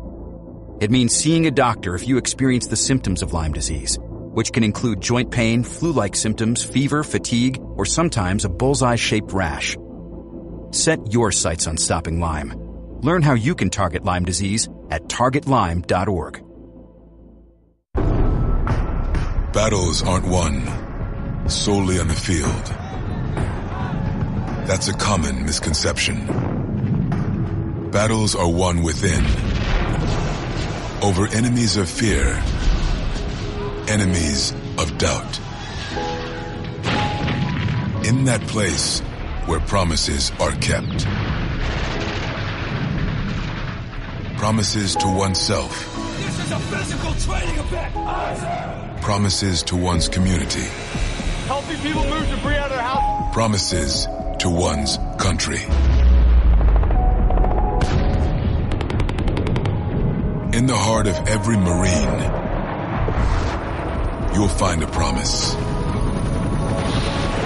A promise forever kept.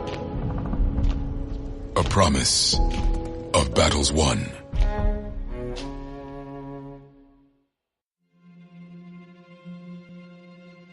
We're here early before they wake up. We stay late, we stay informed, we invest in the latest technology. We take the time to train the next generation of doctors and nurses. We work together to make sure we heal their bodies and their minds. We do this not because it's our job, but because this is about our veterans' lives. This is our mission. More than 300,000 of us working as one, together with families and loved ones. No matter where they live in this country, we'll be there. We all come together and stand together to serve our veterans. We stand strong, united. Stand with us in caring for our veterans. Hi, this is Kelsey Grammer. When military service members head into battle, none are expected to face the enemy alone, but many return home and become isolated as they struggle with the visible and invisible wounds of war. It can be difficult knowing how to overcome that challenge and rekindle bonds similar to those formed in the military. Wounded Warrior Project supports these injured veterans through their recoveries by connecting them with fellow warriors and their communities. No one should fight this battle alone. Join us at woundedwarriorproject.org. Call Rod now, 606-603-835-3226.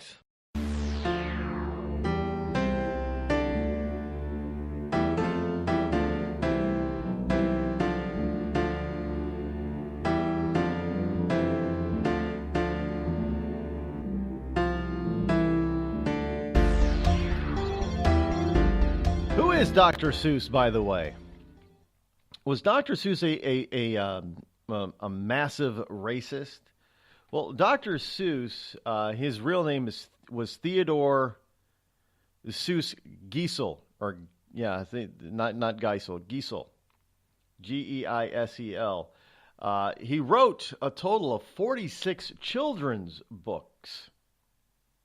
His first one, entitled "And to Think That I Saw It on Mulberry Street," was rejected 29 times before finding a successful publisher. He's a man that was born in 1904 in Springfield, Mass. And he passed away in 1991 in La Jolla, California. His family has a museum. A Dr. Seuss museum is in Springfield, Mass. And there is, I think that the store that I saw his stuff in Sausalito is an extension of another store, I do believe, that is in La Jolla. That belongs to the Seuss family as well, I do believe. Don't quote me on that, I'm not sure. But again, it was looking at some of that Dr. Seuss art that he evidently this is what they said, that he commissioned this stuff. It was pretty disturbing to see Dr. Seuss, happy-go-lucky Dr. Seuss characters looking so twisted and evil. But there was more to the... Well, I guess you could say there was more to the man than just that. I mean, he had a number of pen names. Theodore Seuss Geisel had a number of pen names. Dr. Seuss was, of course, his most famous, but Theo Lesieg, which is Lesieg, Rosetta Stone. He wrote by the name Rosetta Stone, and Theophratus Seuss. Yes, Theophratus.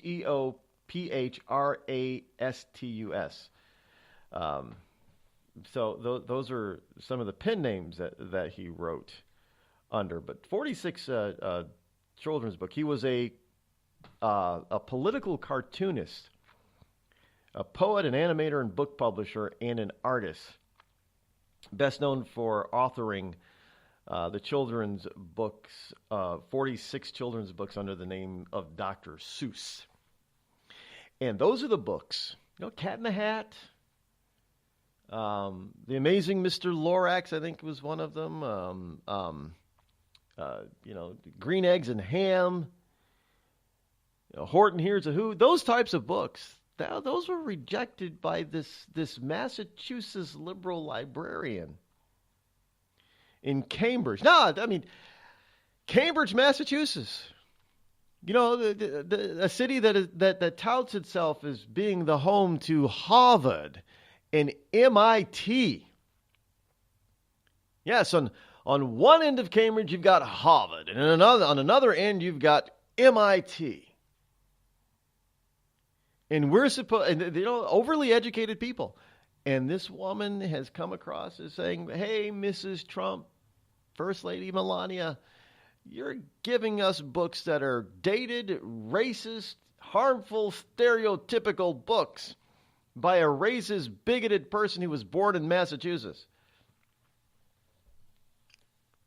Bet you he's not even a real doctor. So yes, he gives these books in order to celebrate a specific, read a book day, and gets and trust me, the only reason why this is how far Trump derangement syndrome really goes. The only reason why this Cambridge, Massachusetts elementary school librarian is rejecting these books is because it was given to them by Melania Trump. How much you want to bet that they would have accepted these books? Had a wonderful press conference if former First Lady Michelle Obama had sent the same books. Guarantee you. They wouldn't be saying that Dr. Seuss, is full of propaganda and racist stereotypes. This is how bad this stuff is, folks.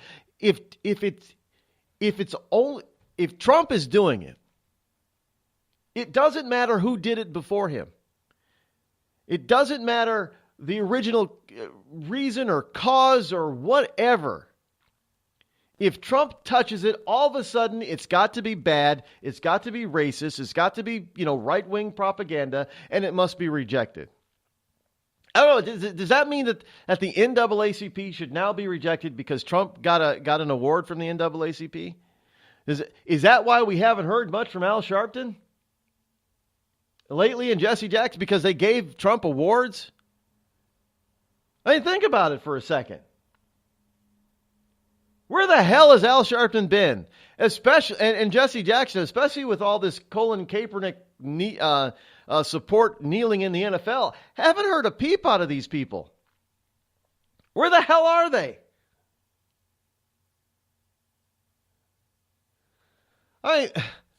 Nobody can seem to find them. I don't know. Maybe it's because Trump once touched them and they once, endorsed Trump and liked Trump and sat with Trump and ate with Trump and broke bread with Trump and drank with Trump and gave Trump awards. I guess now, because anything Trump is just bad, evil, terrible, needs to be discarded. And this is a perfect example with this librarian about Dr. Seuss of all things. I guess that's why we don't hear from and see from Jesse Jackson and Al Sharpton and a bunch of other NAACP people who used to endorse and love Donald Trump. Now they've been touched by evil, I guess. Because anything and everything, no matter who had it before Trump, if Trump is for it, now everybody who's liberal has to be against it. It has to be bad because Trump is for it. And after all, we know that Trump is a racist, bigoted, homophobic, womanizing jerk and asshole that should not be president. He's uncouth. He's bombastic. He has no presidential. He doesn't do anything presidentially. He's totally inept. So anything that Trump touches, anything that Trump Trumpanizes, has got to be rejected by the left. Oh, Dr. Seuss, loved by children and librarians worldwide for decades, is now going to be construed as being racist, bigoted, outdated propaganda. We've just lost Dr. Seuss. The left has just said that somebody who's probably I don't know Dr. Seuss's political leanings. But hell, he seemed to support this whole notion of global cooling back in the 70s with the Lorax.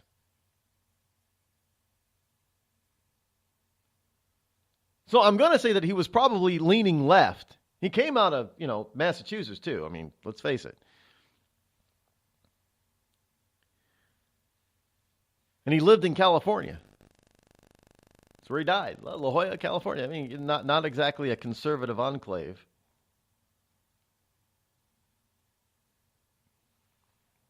California was more conservative at one point in time. After all, they elected Ronald Reagan as their governor. But after that, it wasn't so much so.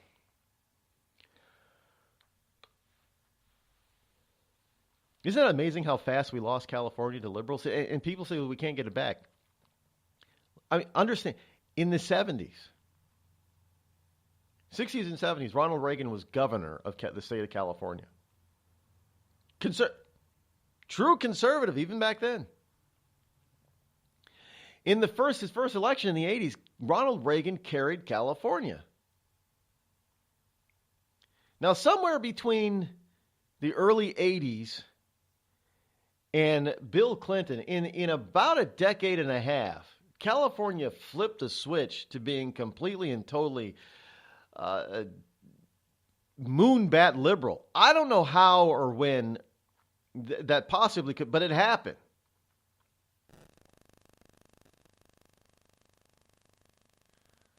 So can we get it back? Well, if it can go from Ronald Reagan-esque conservative to Jerry Brown-esque liberal, moonbat liberal, in about 2 decades, I think we can, if we really work, we can probably get it back. If we could, I don't know, I maybe not. It doesn't matter how much we show how hypocritical these people are. They're just not going to. Liberals have a wonderful way of foisting everything that is evil about them onto other people. They never take responsibility for anything. So by doing that, it makes it very difficult to pin anything on them to prove that they're the true idiots. Because if you call them and if you call them out on something, they'll say, "Well, we only did it because you." I'm surprised I haven't heard it yet from Hollywood. Well, we're only racist because that's the way the rest of the country is, and they wouldn't buy our movies if we didn't act more racist. No, I'm saying that's probably the way they think. Now, forget the fact that nobody's buying their tickets anyway. I mean, movie pros, what was it, down nearly 20% this summer? 14%, some really ridiculous number. They were really way down. Box office receipts for the summer season. It was terrible for Hollywood. But yet they still come out with the same crap, promoting the same stupid, movie stars that everybody's getting tired of seeing. And this is what's happening with the NFL. Everybody's tired of seeing the NFL, protest. Why? Because Donald Trump said, well, you know what? If the NFL followed its own rules, then the people that took a knee should be fired. Because in the NFL rules, they state that you will stand for the national anthem. You will not disgrace the national anthem. You will not disgrace the American flag. You will not disgrace the American fan. You will not disgrace the NFL in any shape, manner, or form. And you will be dealt with severely if you do, including up to and including being fired. And Donald Trump was only calling out the NFL, Roger Goodell, on the NFL's own rules. And yet, everybody took to task by saying, well, just because the NFL has these rules, and now that Trump has brought them out, the NFL rules are evil and don't need to be ignored. Really? So anything that Trump decides to touch, or anything that anybody in his family decides to touch, is now going to be construed as being evil, outdated, propaganda, racist, bigoted, homophobic, all that kind of stuff that the left says is negative about Trump. Simply because Trump likes it, wants it, has it, discusses it, talks about it, calls it out, what have you. Well, if that's the case, then Trump just should start talking about Democrats in a true manner. Or maybe Trump should just start talking about how much he loves Democrats. He should pick out certain ones. If you think I'm wrong, look what happened out in California to Nancy Pelosi when they all thought that she made a deal with the devil and Trump when it came to certain aspects of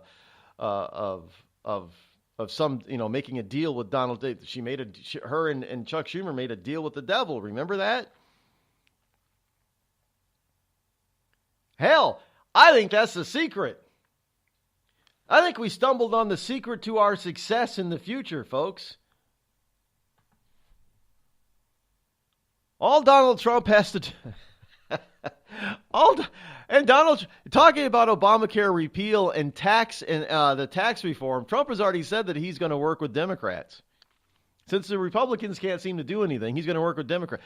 I'm telling you, that is the way. If you want to totally destroy the Democrat Party, is let the Democrats make a deal in any way, shape, or form with Trump.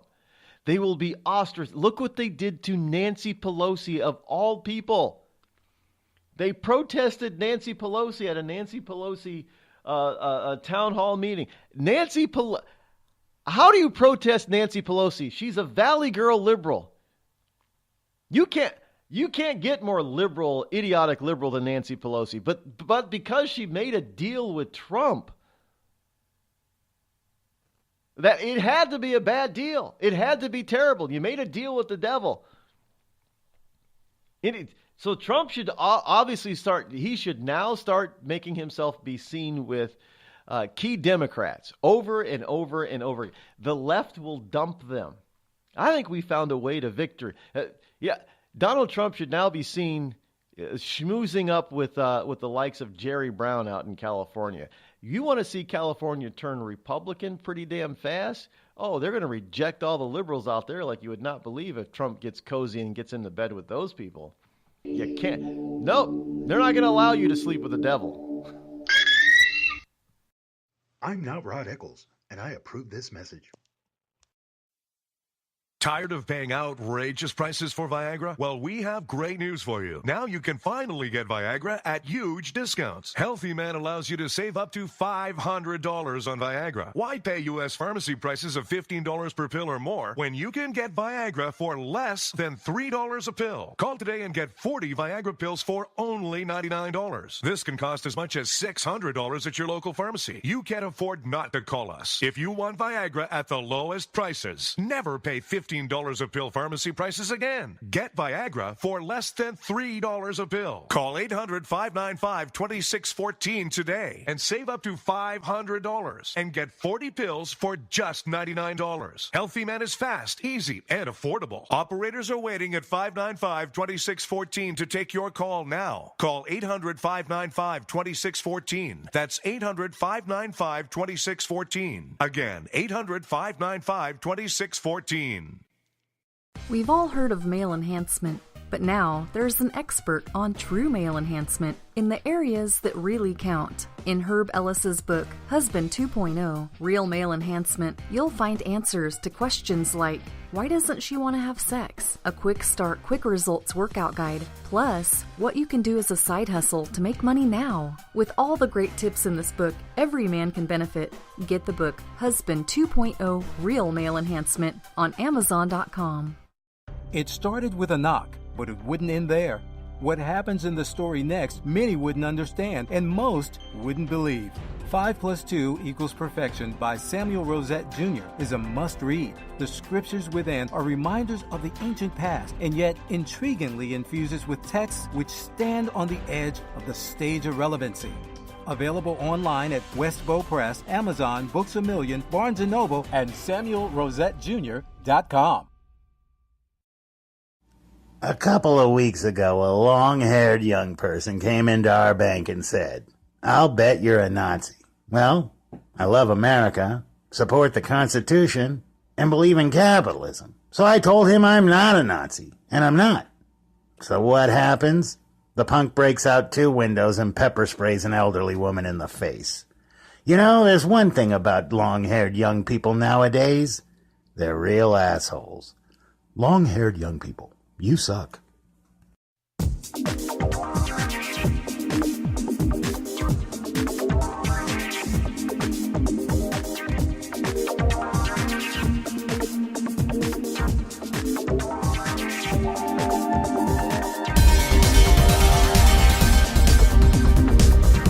603-835-3226. That is the Hot Rod action line that you can call should you wish to talk about just about anything on your mind, including some Dr. Seuss stuff if you want to. I got sent a thank you, Chris, for the link to YouTube.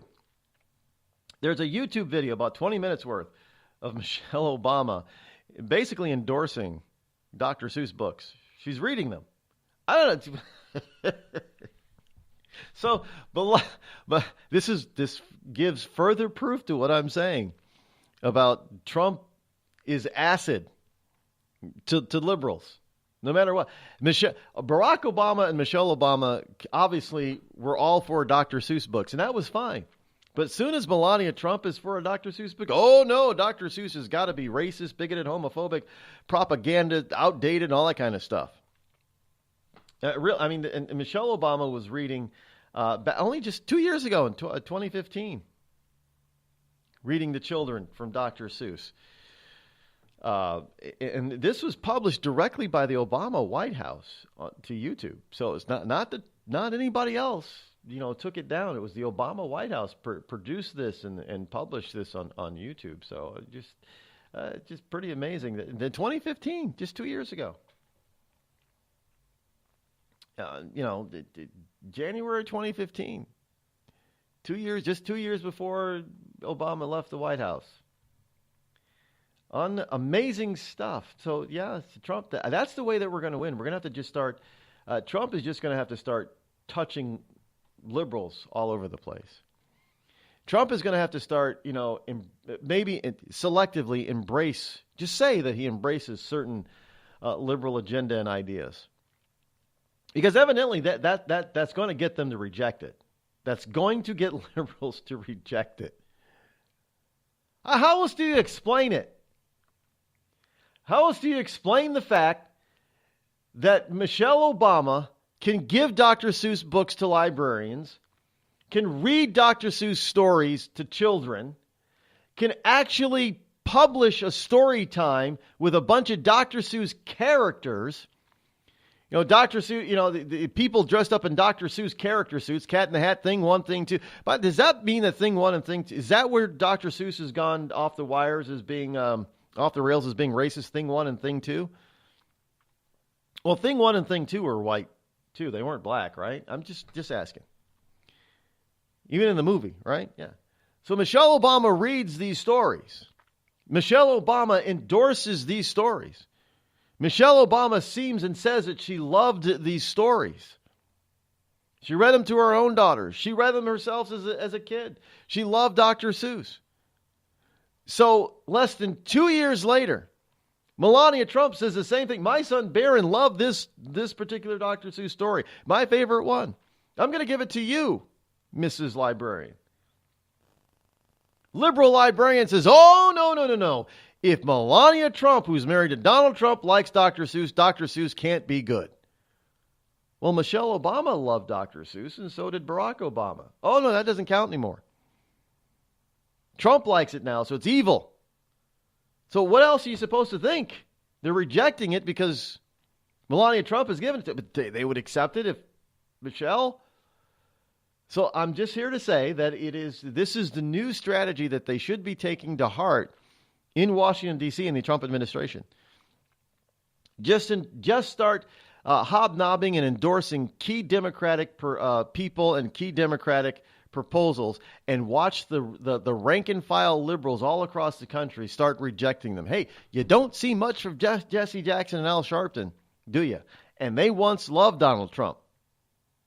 Now you don't see him. Just saying. Could be. I should be a strategist in D.C. I'm telling you the truth. It should be. The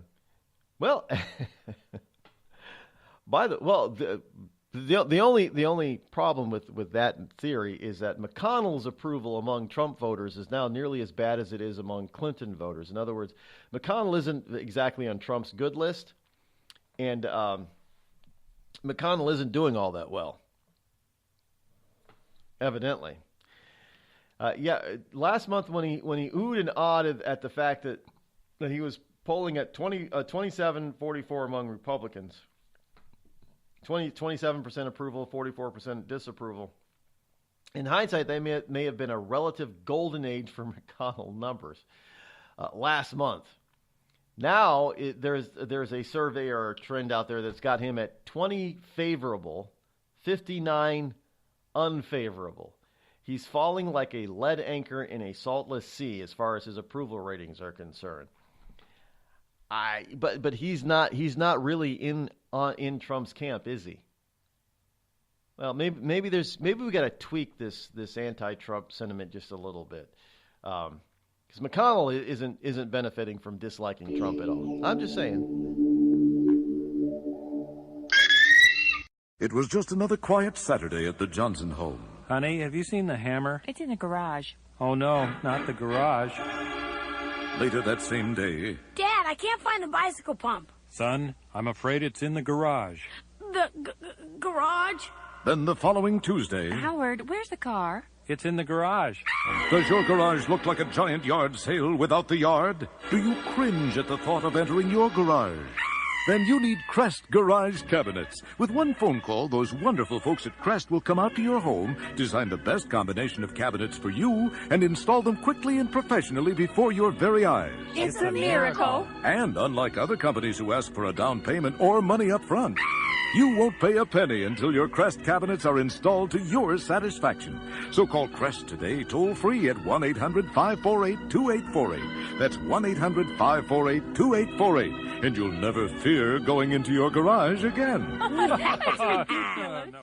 And now, a message from the American Migraine Foundation. It's an absolute nightmare. I was terrified. It was like your head's gonna explode. Migraine is a disabling disease.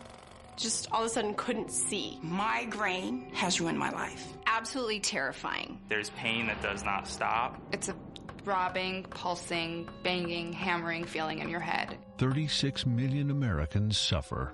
I started getting migraines around 5 years old. Just takes over everything. I feel trapped by migraine. It hurts like my head's gonna fall off. And the whole world around you stops. My world has gotten small. You feel like the world's closing in on you. There's nothing you can do. I had spent a year housebound. It's like you're trapped in your head. There's no escaping it. You can't leave your body. Don't suffer alone. Make your move against migraine. Visit AmericanMigraineFoundation.org to find help, learn more, and get connected. The Red Cross responds to nearly 66,000 disasters every year, most of them house fires. Red Cross President and CEO Gail McGovern says you need to develop an evacuation plan and practice it, especially with your children. It takes just 2 minutes for a home to be engulfed in flames. Practice those drills. We all think our kids know what to do. They don't. We need to teach them. We have started a large campaign where we're going into vulnerable communities and helping install smoke alarms. Already 92 lives were saved, and 4 of those lives were saved by a 5-year-old girl who remembered what we taught them during these fire drills, and she got her family out. We also have a slew of free apps that people can download onto their smartphones. It's what to do in every kind of disaster you can imagine, how to prepare and how to recover. To help support all the Red Cross does and to make a financial donation, go to redcross.org. That's redcross.org. It's Thursday night, and you're grabbing drinks with some friends. Started off with a pitcher for the table, which quickly becomes 2. There's pool. And there's the photo booth. All right, everybody squeeze in. Say cheese! Followed naturally by an order of wings. And another. Can we get some extra ranch sauce? Then there's the ceremonial nightcap. So what are we doing this weekend? And lastly, it's back to the car, which, if you're buzzed,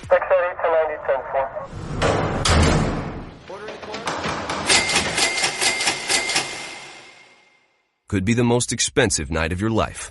Getting pulled over for buzz driving could cost you around $10,000 in fines, legal fees, and increased insurance rates. Nothing kills a buzz like getting pulled over for buzz driving, because buzz driving is drunk driving. Brought to you by the National Highway Traffic Safety Administration and the Ad Council.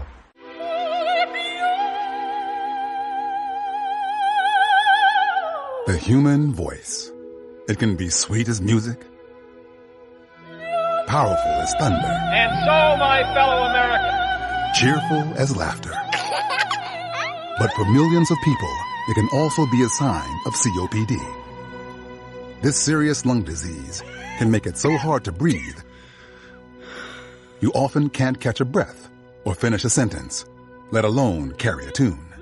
And many who have COPD don't even know it. That's where your voice comes in. If you think you or a loved one have symptoms, talk with a healthcare provider. Early diagnosis can mean better treatments and quality of life. Join us in raising our voices for the millions with COPD who can't. Learn more, breathe better at NIH.gov.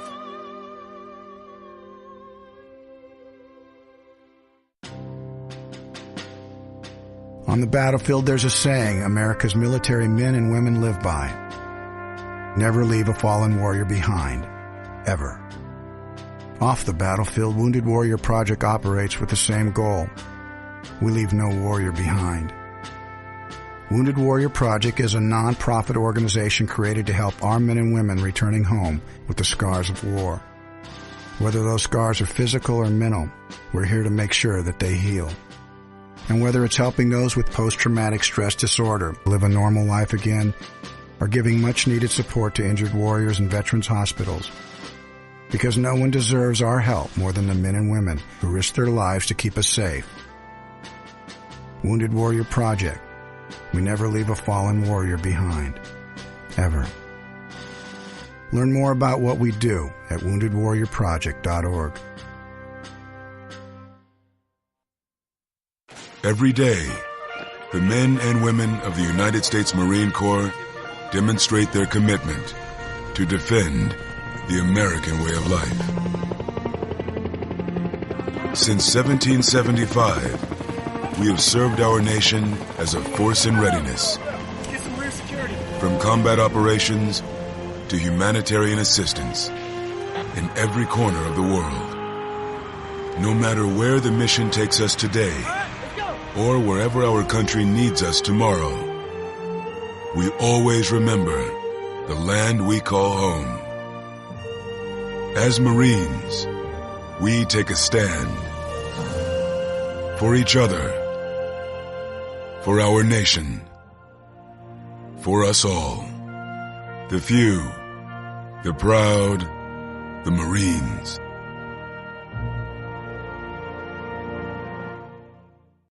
You want to know what time it is? It's time to bring the rain. Zinc Media. Feel the power of knowledge.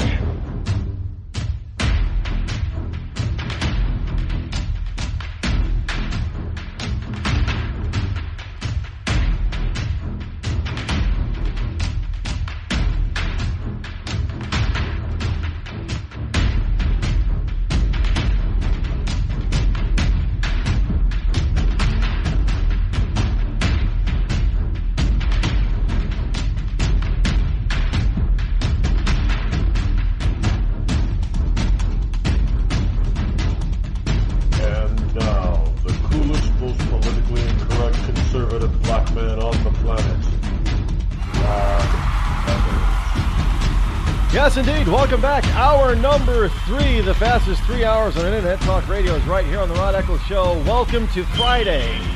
Welcome to Freedom Friday.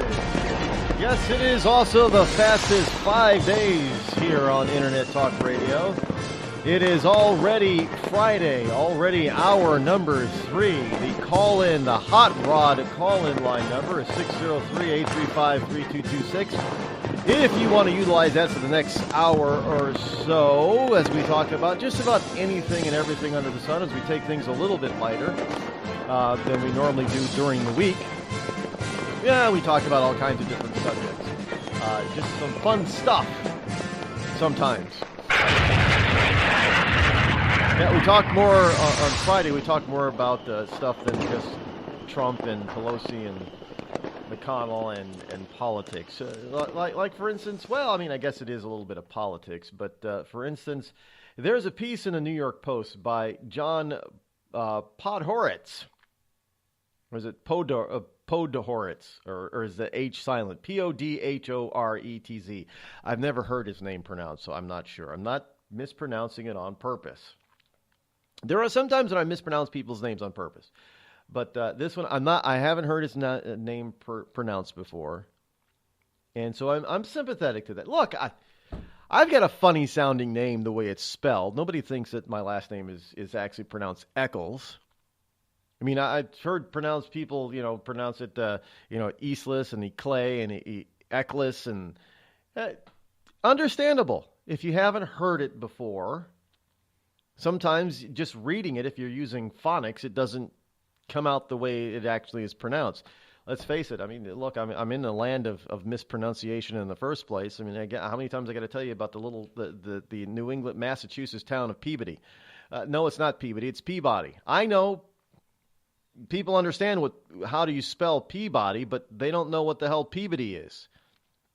What is it? P-U-B-U-D-Y, Peabody? No. How about Worcester? There is a town called Worcester or Worcester. W-O-O-S-T-E-R. That's the way you think they pronounce it.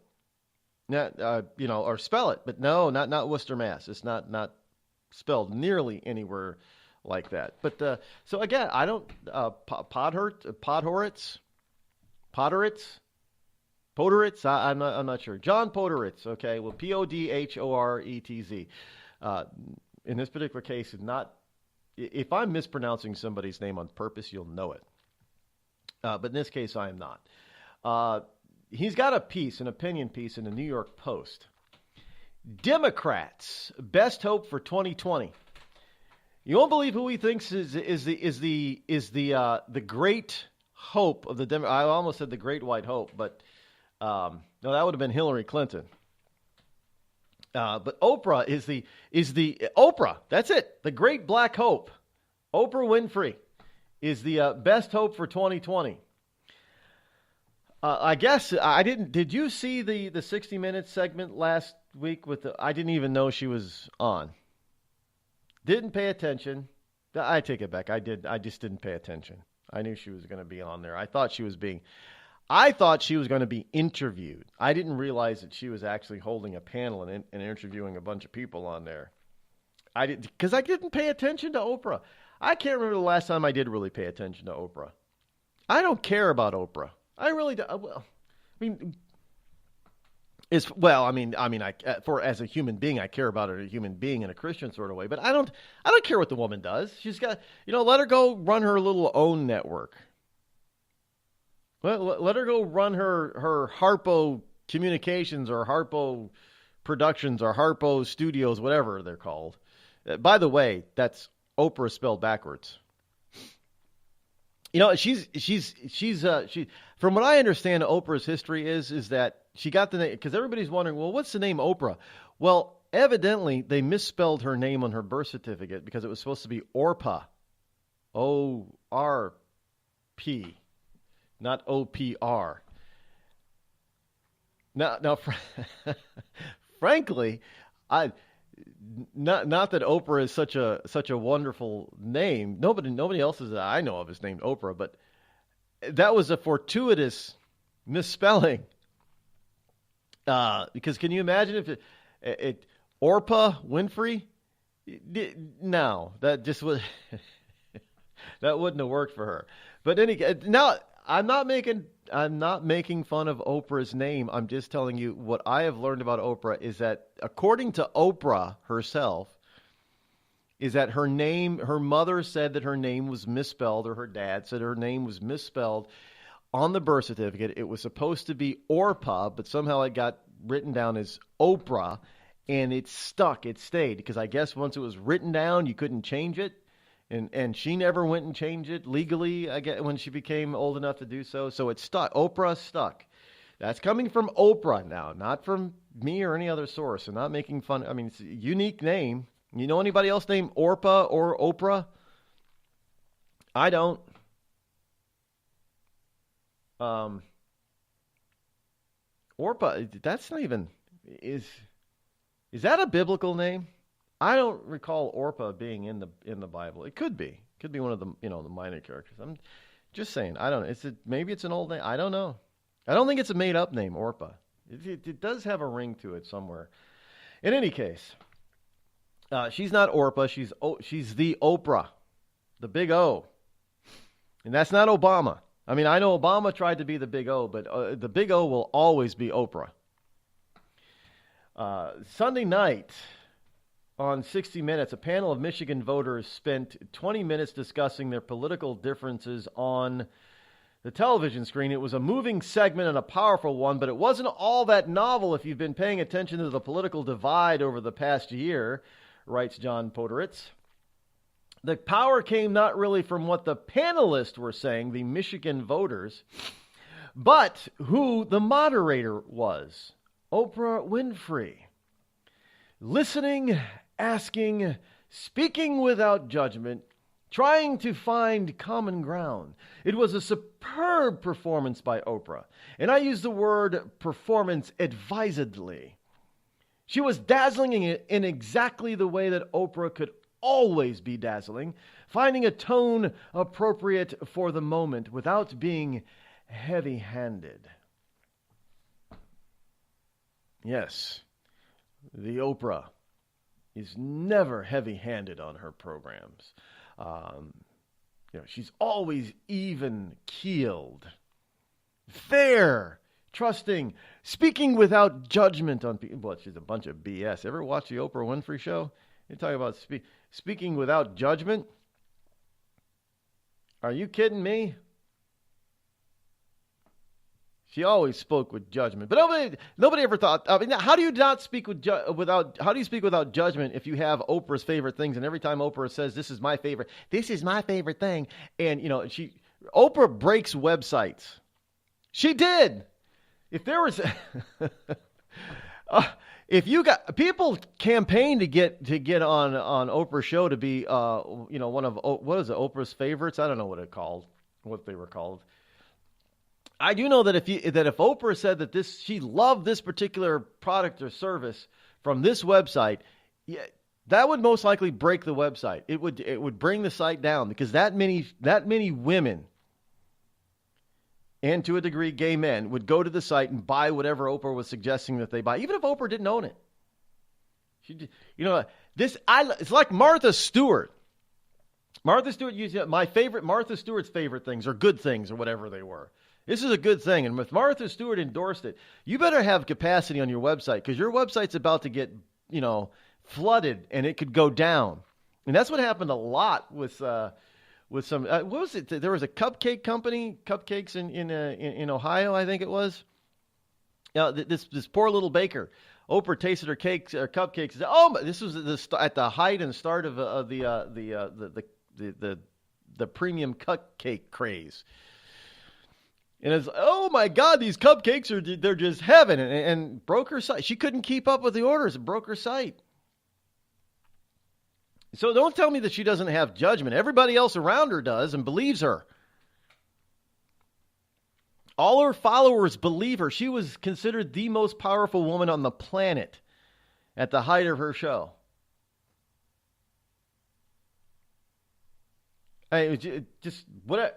Oprah liked your book. It was a guaranteed #1 bestseller in the New York Times. All she had to do was mention it. I like this book by this author. Boom. There, next couple of hours, Amazon and Barnes & Noble, and she moved more books at Barnes & Noble and Borders than Stephen King. Just saying. Now, I'm not trying to build her up or hype her because I love her so much, because I don't. I don't like her politics. I think she's an idiot when it comes to that kind of stuff. But I can't deny the power the influence that she had. And to this day, she still has a tremendous amount of influence. Do you think Ellen DeGeneres would have ever had a comeback program if Oprah Winfrey hadn't named her the heir apparent to the Oprah Winfrey Show? Ellen DeGeneres is only where she is because Oprah said that Ellen DeGeneres was going to be her replacement. Got to listen to Ellen. Watch Ellen. Put Ellen in my place. Ellen is going to be great. That's the only reason why Ellen is where Ellen is. I'm sorry, but she's got to give all her props to Oprah right now. Now,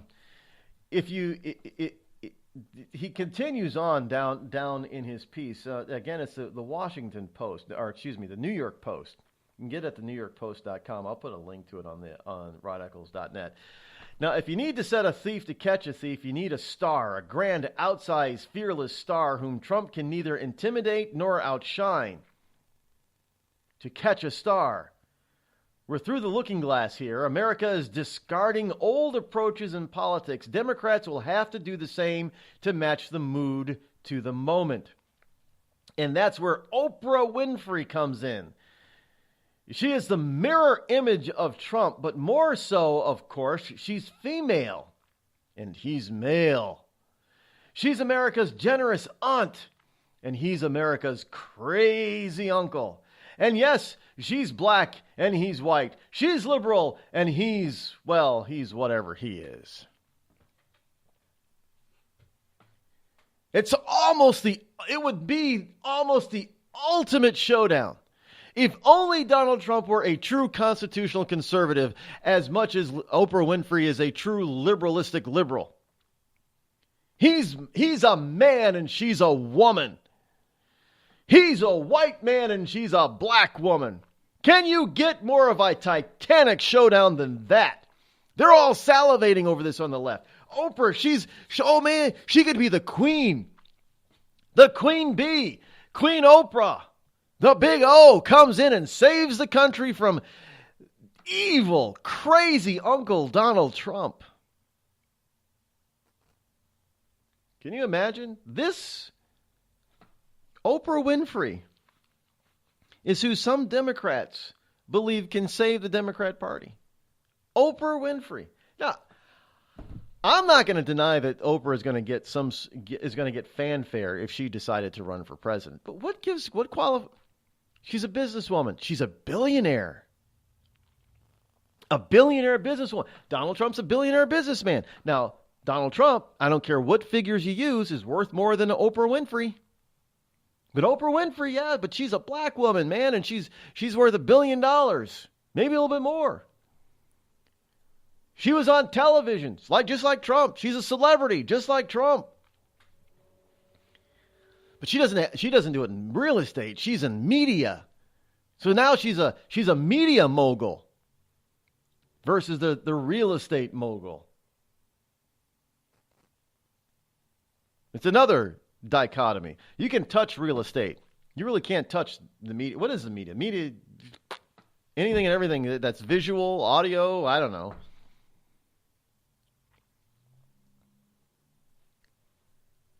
Oprah versus Trump. Can you see it now?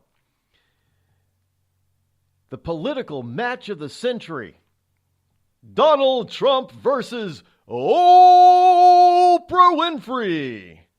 Round one. Ding, ding.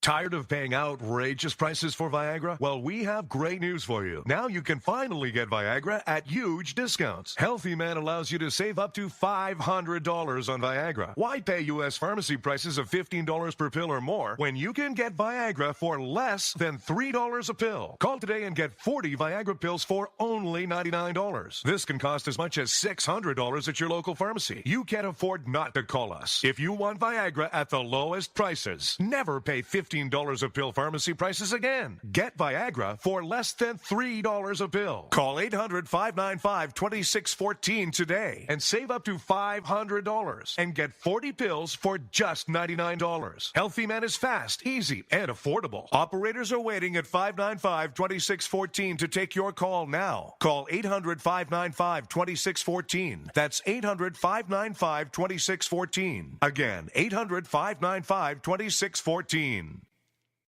It started with a knock, but it wouldn't end there. What happens in the story next, many wouldn't understand, and most wouldn't believe. 5 + 2 = Perfection by Samuel Rosette Jr. is a must-read. The scriptures within are reminders of the ancient past, and yet intriguingly infuses with texts which stand on the edge of the stage of relevancy. Available online at Westbow Press, Amazon, Books A Million, Barnes & Noble, and SamuelRosetteJr.com. We've all heard of male enhancement, but now there's an expert on true male enhancement in the areas that really count. In Herb Ellis's book, Husband 2.0, Real Male Enhancement, you'll find answers to questions like, why doesn't she want to have sex? A quick start, quick results workout guide, plus what you can do as a side hustle to make money now. With all the great tips in this book, every man can benefit. Get the book, Husband 2.0, Real Male Enhancement, on Amazon.com.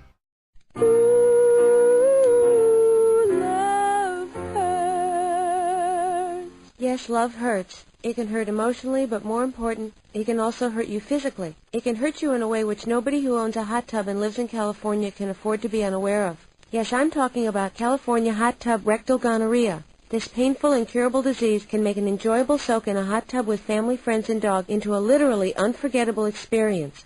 If you catch California hot tub rectal gonorrhea, not only will you walk around feeling like you're about to pass a twisted sardine can lid, you'll also smell like a pile of burning tractor tires. So don't jump out of the frying pan and into the hot tub, because if you get California hot tub rectal gonorrhea, it'll really burn your ass. This has been a public service message brought to you by the Citizens Against CHTRG Foundation. California hot tub rectal gonorrhea. We're not going to take it sitting down.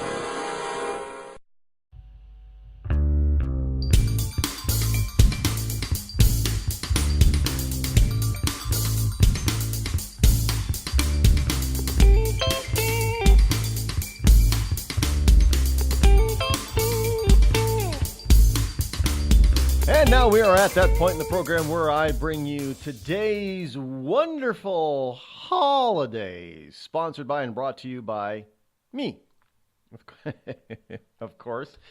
Today's holidays for September the 29th. Yes, and it happens to be Friday this year. September 29 holidays. Today is Broadway Musicals Day. I must admit, I don't like musicals. I don't care if it's on stage, if it's on TV, if it's on the movies. I don't like musicals. I also don't like operas. If you're singing most of the dialogue, or half the dialogue, or a quarter of the dialogue, I don't like them. Okay, there was one musical that I thought was okay, and that was the John Travolta thing, Grease.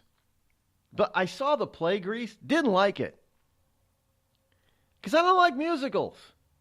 If I were a gay person, I wouldn't be a very good gay guy because I don't like musicals. And they're all about musicals, especially Broadway musicals, right? Is that a stereotype? Maybe. I guess. I don't know. I don't like them.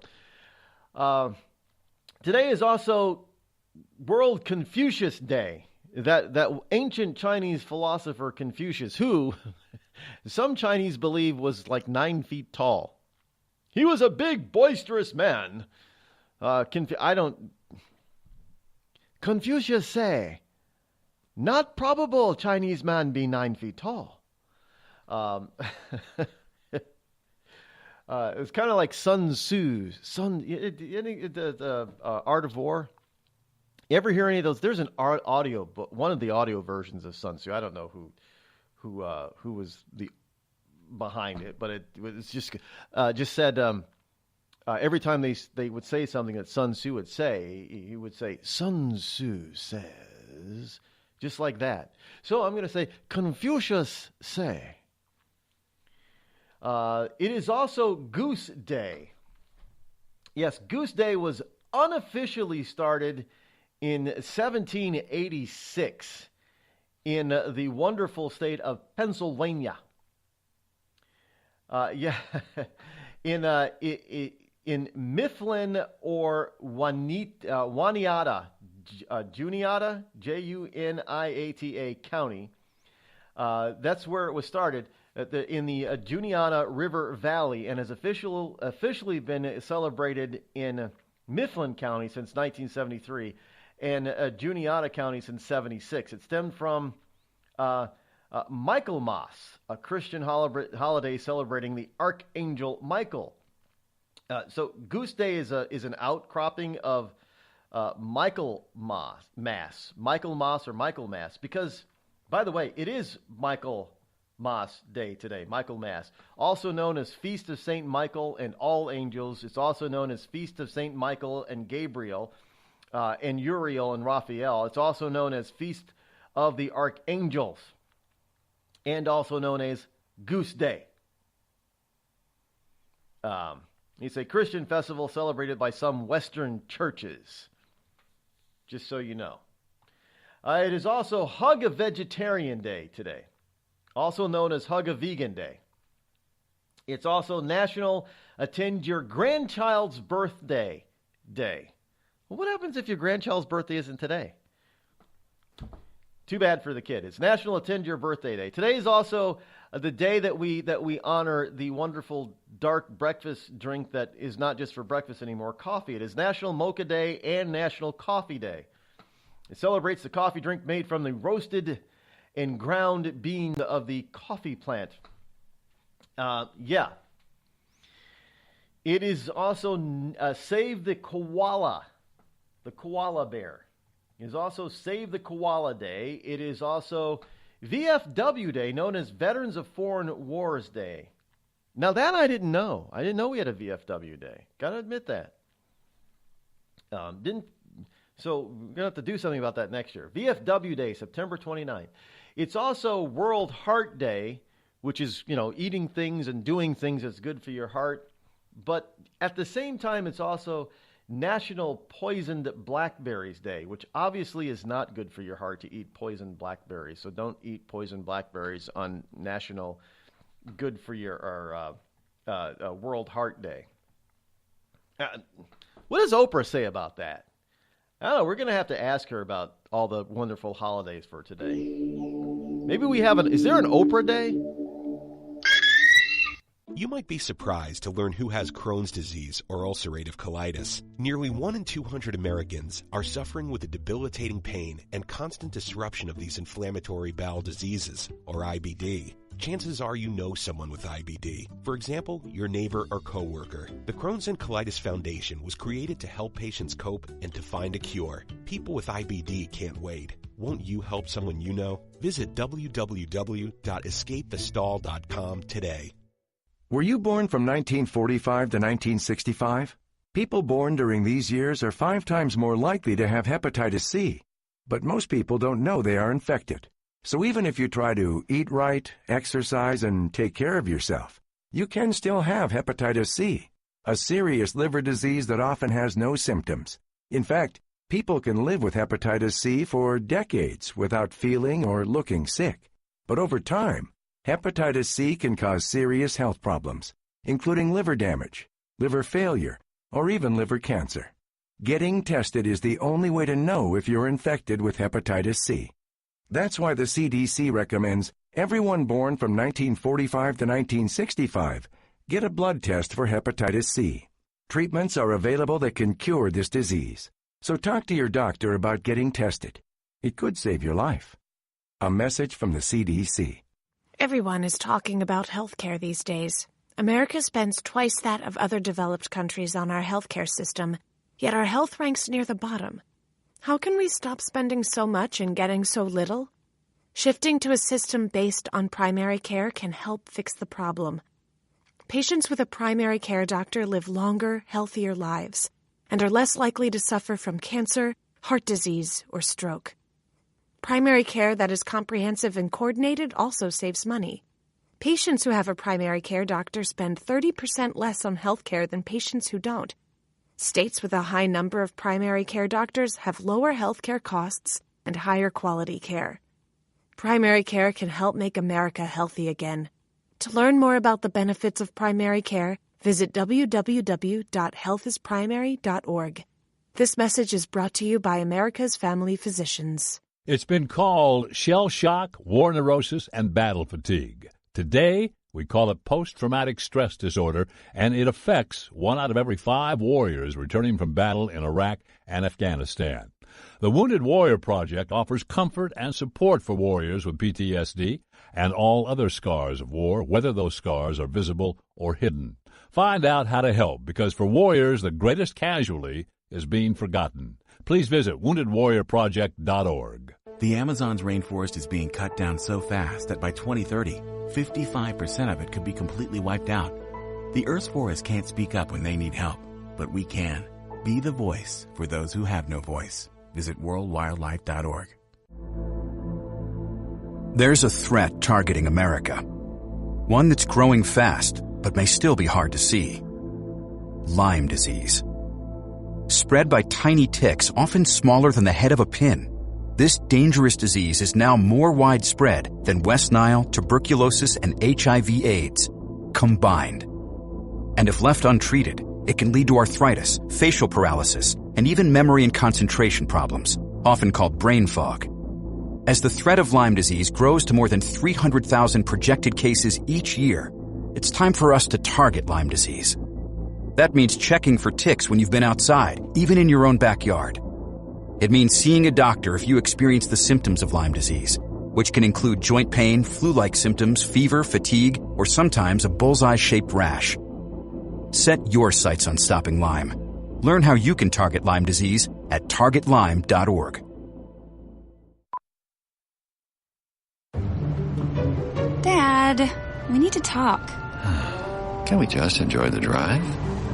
If you're not going to listen to me, who will we listen to?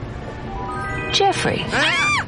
Marcia Gay Harden, what? Eyes on the road, Dad. What are you doing? What are you doing in my back seat? How did you get in here? You're getting older. Not that old. Your brain's changing. It's natural. Yeah, that's what I was saying. Honey, I've got experience with this. Jeffrey, brain health is all about making the most of your brain as you age and helping to reduce some of the risks to your brain. Really? Now that's interesting. So, You'll talk to her about this, but not me. Marcia Gay Harden? Where did she go? Learn what you can do to help keep your brain healthy at brainhealth.gov. She didn't say goodbye. I mean, I would have. Visit brainhealth.gov.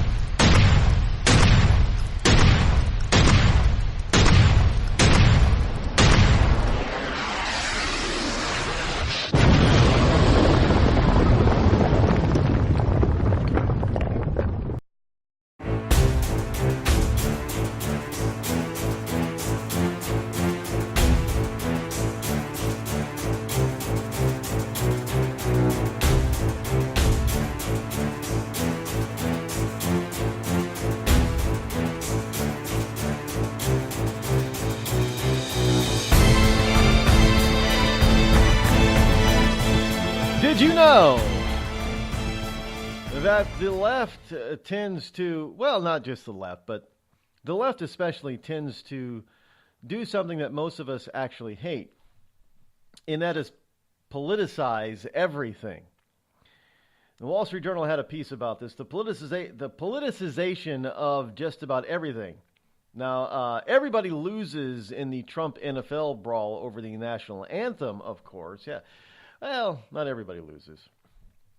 But whenever the left gets involved and decides to make something political, that's when something gets twisted and destroyed.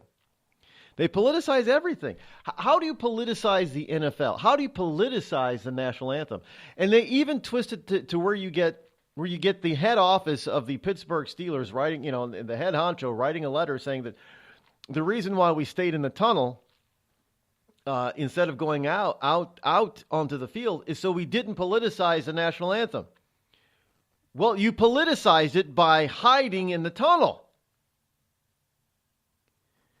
The left politicizes it by letting them and encouraging these men to take a knee. That's politicizing it. It's not very political to stand up and honor one's own country. I mean, they do it all over the planet. I know in some dictatorial countries, you do it by fiat. If you don't do it, you go to jail because you're then construed to be a political enemy and then you become a political prisoner. And that's what happens in a lot of these banana republics. But in more free societies, it is highly expected that you be a proud nationalist. There's nothing wrong with being a proud It's okay to be a proud Russian in Russia. It's okay to be a proud French person in France. It's okay to be a proud German in Germany. It's okay to be a proud English person in England. It's okay to be a proud Spaniard in Spain or Brazilian in Brazil or Mexican in Mexico. It's okay to be a proud Canadian in Canada even. But God forbid you be a proud American in the US of A. Because for some reason, the American left just thinks that is terrible. It's even okay to be a proud Cuban in Cuba. But don't you dare be a proud American in America. I mean, hell, you need to kneel. You need to disrespect everything that this country has ever stood for. Because that's what they're doing. Because they need to politicize it in order to try to get their point across. And their point is moot. Their point is idiotic. Their point is useless. Their point is dangerous. Their point is not that of the United States. And their point is not about freedom. I love all this stuff about freedom of choice. Well, no, there is a time and place for everything. And disrespecting the United States, its anthem, its flag, the people that fought for it, and everything that the United States has ever stood for. That's what we're honoring when we stand for our national anthem and pledge. And yet they want to politicize it to mean it's anti-black and it's anti-Latino, it's anti-brown people, anti-yellow people. It's only for white people, which is a bunch of bullshit. Plain and simple. I mean, you know, it's okay to debate, it's good to have healthy debates in politics. It's not good to diss the very country that you claim to love. It's not good to disrespect it. It is only going to lead to more disrespect and no respect whatsoever. That's when internally, look, ancient Romans did it. You know, they didn't pay attention to themselves.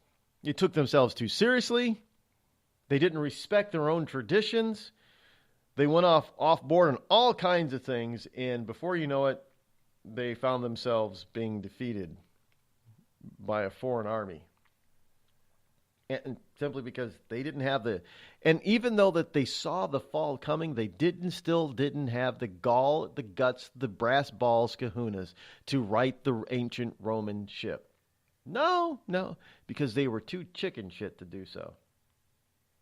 Because, hey, if they were to do that, then, you know, by today's time, if we are in the area that ancient Rome was in, historically speaking, if we're on that decline, the reason why we're going to continue to decline and be destroyed is because we're going to have a bunch of people who are just too ashamed to be American.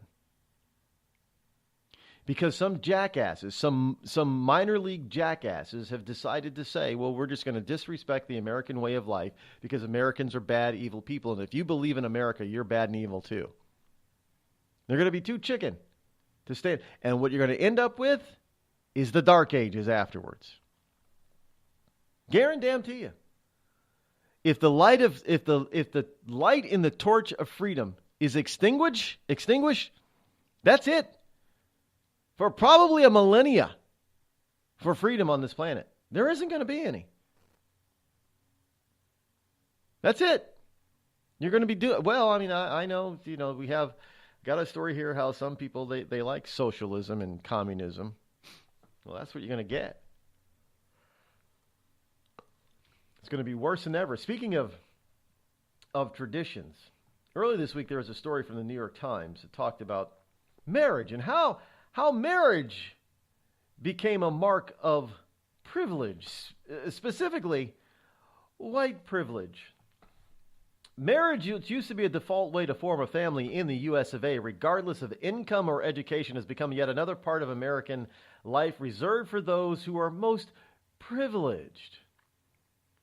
Fewer Americans are marrying overall, and whether they do so is more tied to socioeconomic status than ever before.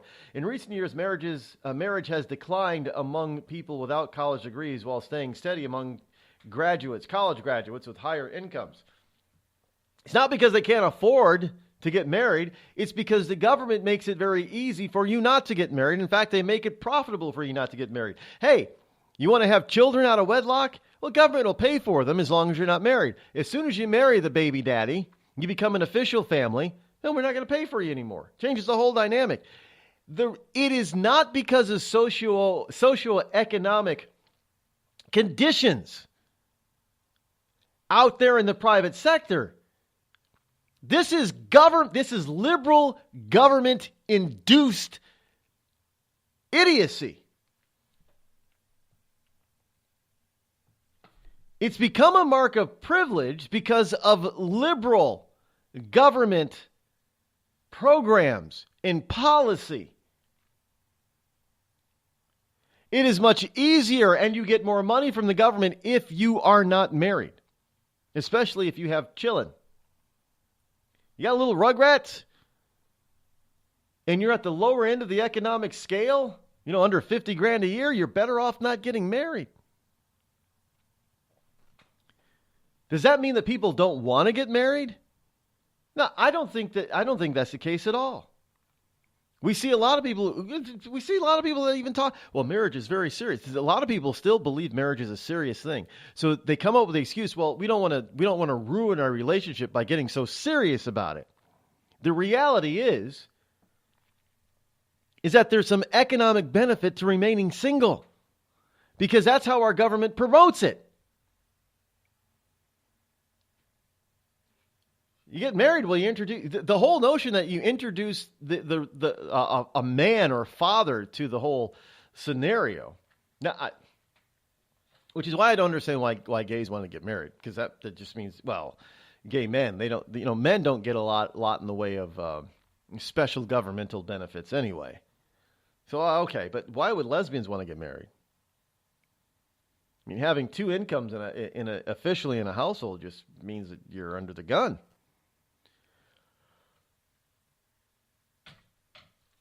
At least according to, the liberal mantra. But this is what they're trying to, how they're explaining this away. Currently, 26% of poor adults and 39% of working class adults and 56% of middle and upper middle class adults aged 18 to 55 are married. This is according to a research brief published from two think tanks, the American Enterprise Institute and Opportunity America. I have heard of the American Enterprise Institute, never heard of Opportunity America. Where do these think tanks get their money? I'm going to start a think tank because there's a ton of them out there. And they're obviously getting money from somewhere. How does one start a think tank and get money and make money off of it? I got to think about this one. Anybody got any ideas? What kind of think tank we can start and get some? It must be government money too. In any case, in 1990, more than half of adults were married, with much less difference based on class and education. 51% of poor adults, 57% of working class adults, and 65% of middle and upper class adults were married. A big reason for the decline, unemployed men are less likely to be seen as marriage material. So, you think? Oh, wait, are you saying that the woman, the female, she doesn't want a deadbeat for a husband? Really? Women don't want to take a risk on somebody who's not going to be able to provide anything, said Sharon Sassler, a sociologist at Cornell, who published Cohabitation Nation, Gender, Class, and Remaking of Relationships with Amanda Jane Miller last month. As marriage has declined, though, childbearing has not, which means that more children are living in families with two parents and the resources that they bring. Or living without two parents, and the resources that they bring. Oh, no. Instead, the government is the other spouse. The government is being the daddy. The government is now the baby daddy. Because the government now steps in and says, well, if you're not married, we're going to give you, food stamps and welfare and this and free child care and free health care and free this and free that and free everything. But as soon as the mama says, well, I'm going to marry the baby daddy or one of my children's baby daddy, the government says, oh, you do that, you lose all this. And the woman says, well, geez, my man don't make that much. That's the reality of it. The woman says, my man don't make that much. Now, he might even be working. He might be working his ass off. He might even, just some low-paying job making $12, $14 an hour. Maybe he's even making only $10 an hour. He's an overnight crew at Walmart, but he's been there for 5 years. Okay. Got a steady job. But he don't make that much. So government being unmarried and getting benefits from the government means more to her than being together with and making a commitment to the man she loves, because she loves government even more. Now, I'm not just blaming the woman here, because the man is not standing up and saying, look, honey, we can make this work. We got to work together. No, he's also saying, well, hell, it's a good thing. If we don't get married, then you don't have to go to work. I don't have to work so hard, and we can still have everything that we want. I mean, that's how this works. You get rid of the welfare system, you get rid of the welfare state. You see a lot of men go back, well, they're boys. You see a lot of males go to work. You stop taking care of these females. Should I be politically incorrect and say it? You'll see a lot of females, just like in the old days, close their legs and say, you're not getting the milk without buying the cow, Jack. You're going to take care of any kids that we have. You get rid of the welfare state, the big welfare state, and you start seeing personal responsibility come back in fashion and in vogue from both parents.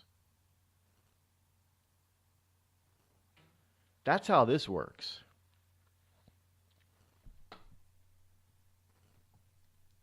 And you'll start seeing marriage go back up where people actually commit to one another again. Because that's what it's really about, folks. It's about committing to each other. And not sitting back and saying, well, I'm going to let somebody else take care of you. And, for the male's part. And the female says, well, why don't we just let the government take care of this thing then? Because you're obviously not man enough. Really, that's what it's saying. Women don't think that men are man enough to take care of the family. Men think that it's quite all right to let somebody else, especially the government, because the government's got deeper pockets than they do, to take care of his family. Well, he can do whatever he wants. He doesn't have to worry about taking care of the family. So I guess the women are actually right. Today's young men aren't man enough to take care of the family that they helped start. And the women aren't demanding that these men be man enough. And the men are falling into the trap thinking, well, somebody else, instead of owning up to their own responsibility, they're pushing it off to somebody else, namely the government, saying, you take care of them for me so I can go and still play. That's how it works. That's why marriage is down. Government.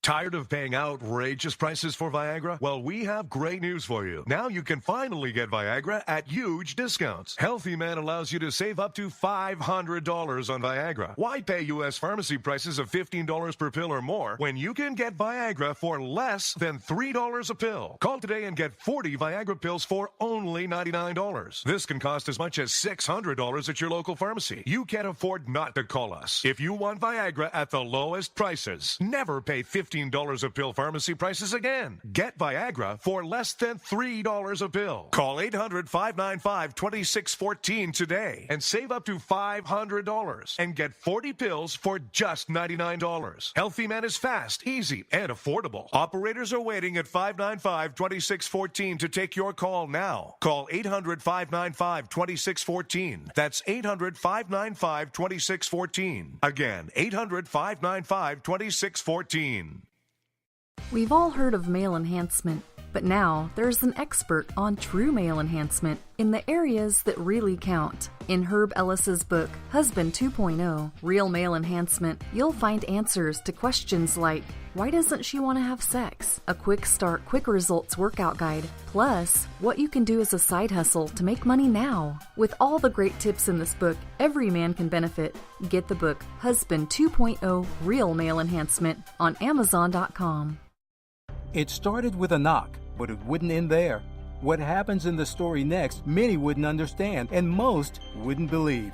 5 + 2 = Perfection by Samuel Rosette Jr. is a must-read. The scriptures within are reminders of the ancient past, and yet intriguingly infuses with texts which stand on the edge of the stage of relevancy. Available online at Westbow Press, Amazon, Books A Million, Barnes & Noble, and SamuelRosetteJr.com.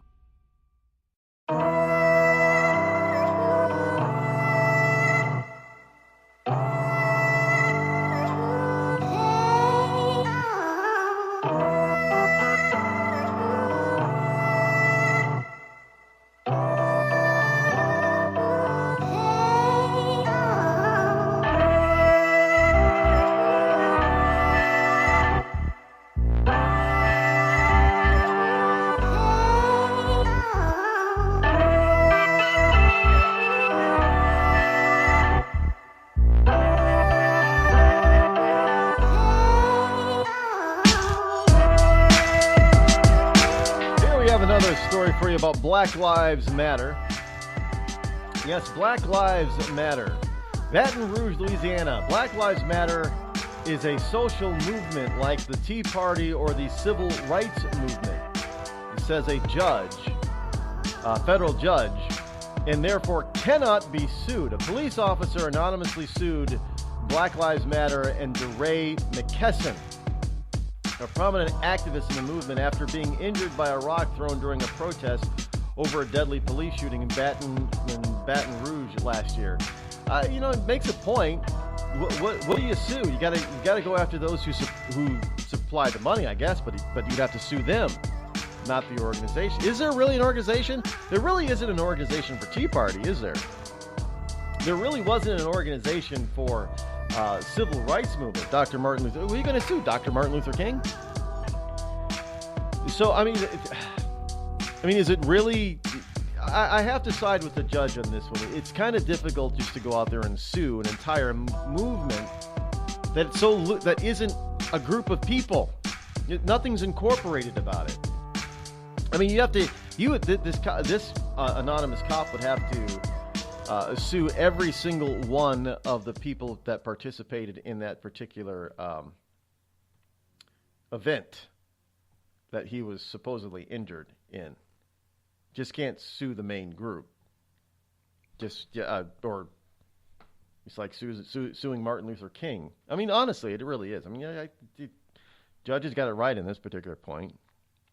You gonna sue only Martin Luther King because you got 500,000 people out there that do that follow him?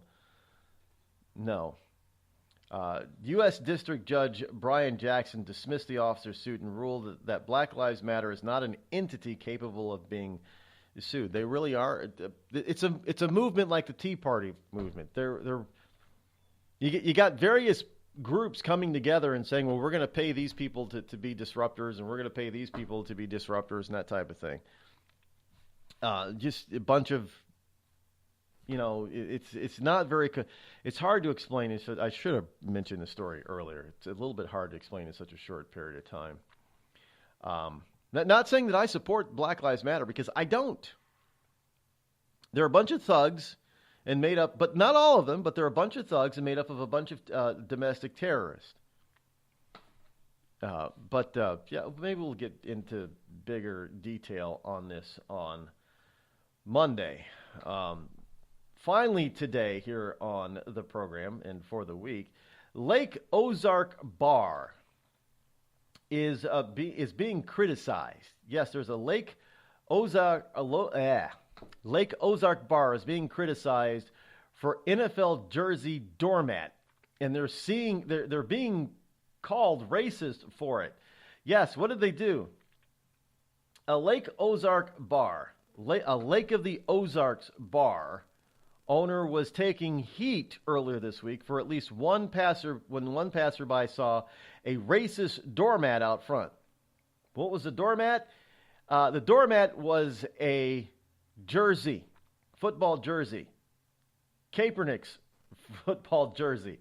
It's not a race thing, said Jason Burrell, who owns the Snafu SNAFU Snafu bar near Bagnell Dam. A lot of people want to twist it around to be a race thing.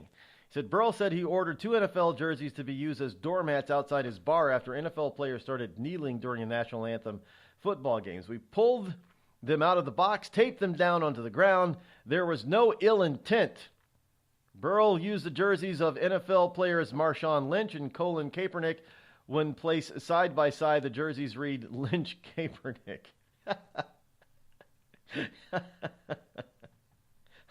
You can't make that stuff up, folks. Just can't make it up.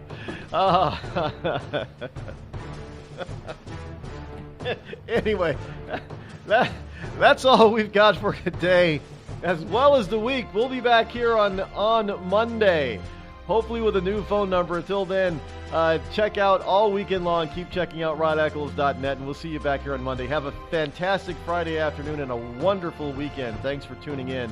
I'm Rod Eccles. I'm out. Lynch Kaepernick.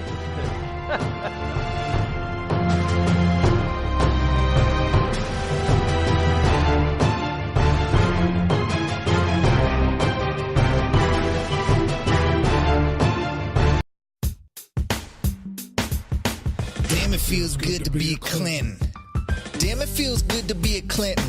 A shameless politician always plays her cards right. Got a crew for the fight on the airwaves. Lapdogs in the press keep their mouths tight. Cause a Clinton never needs to explain why it is what they done or with who. A real Clinton knows that they're entitled, and you don't get to know what they do. What difference does it make? For a Clinton, what's loaded in some fat apple file? A Clinton plays the victim for promotion. A Clinton kills it off with a smile. Damn, it feels good to be a Clinton. A server full of secrets ain't no thing. Damn, it feels good to be a Clinton. Nothing ever hits with the sting.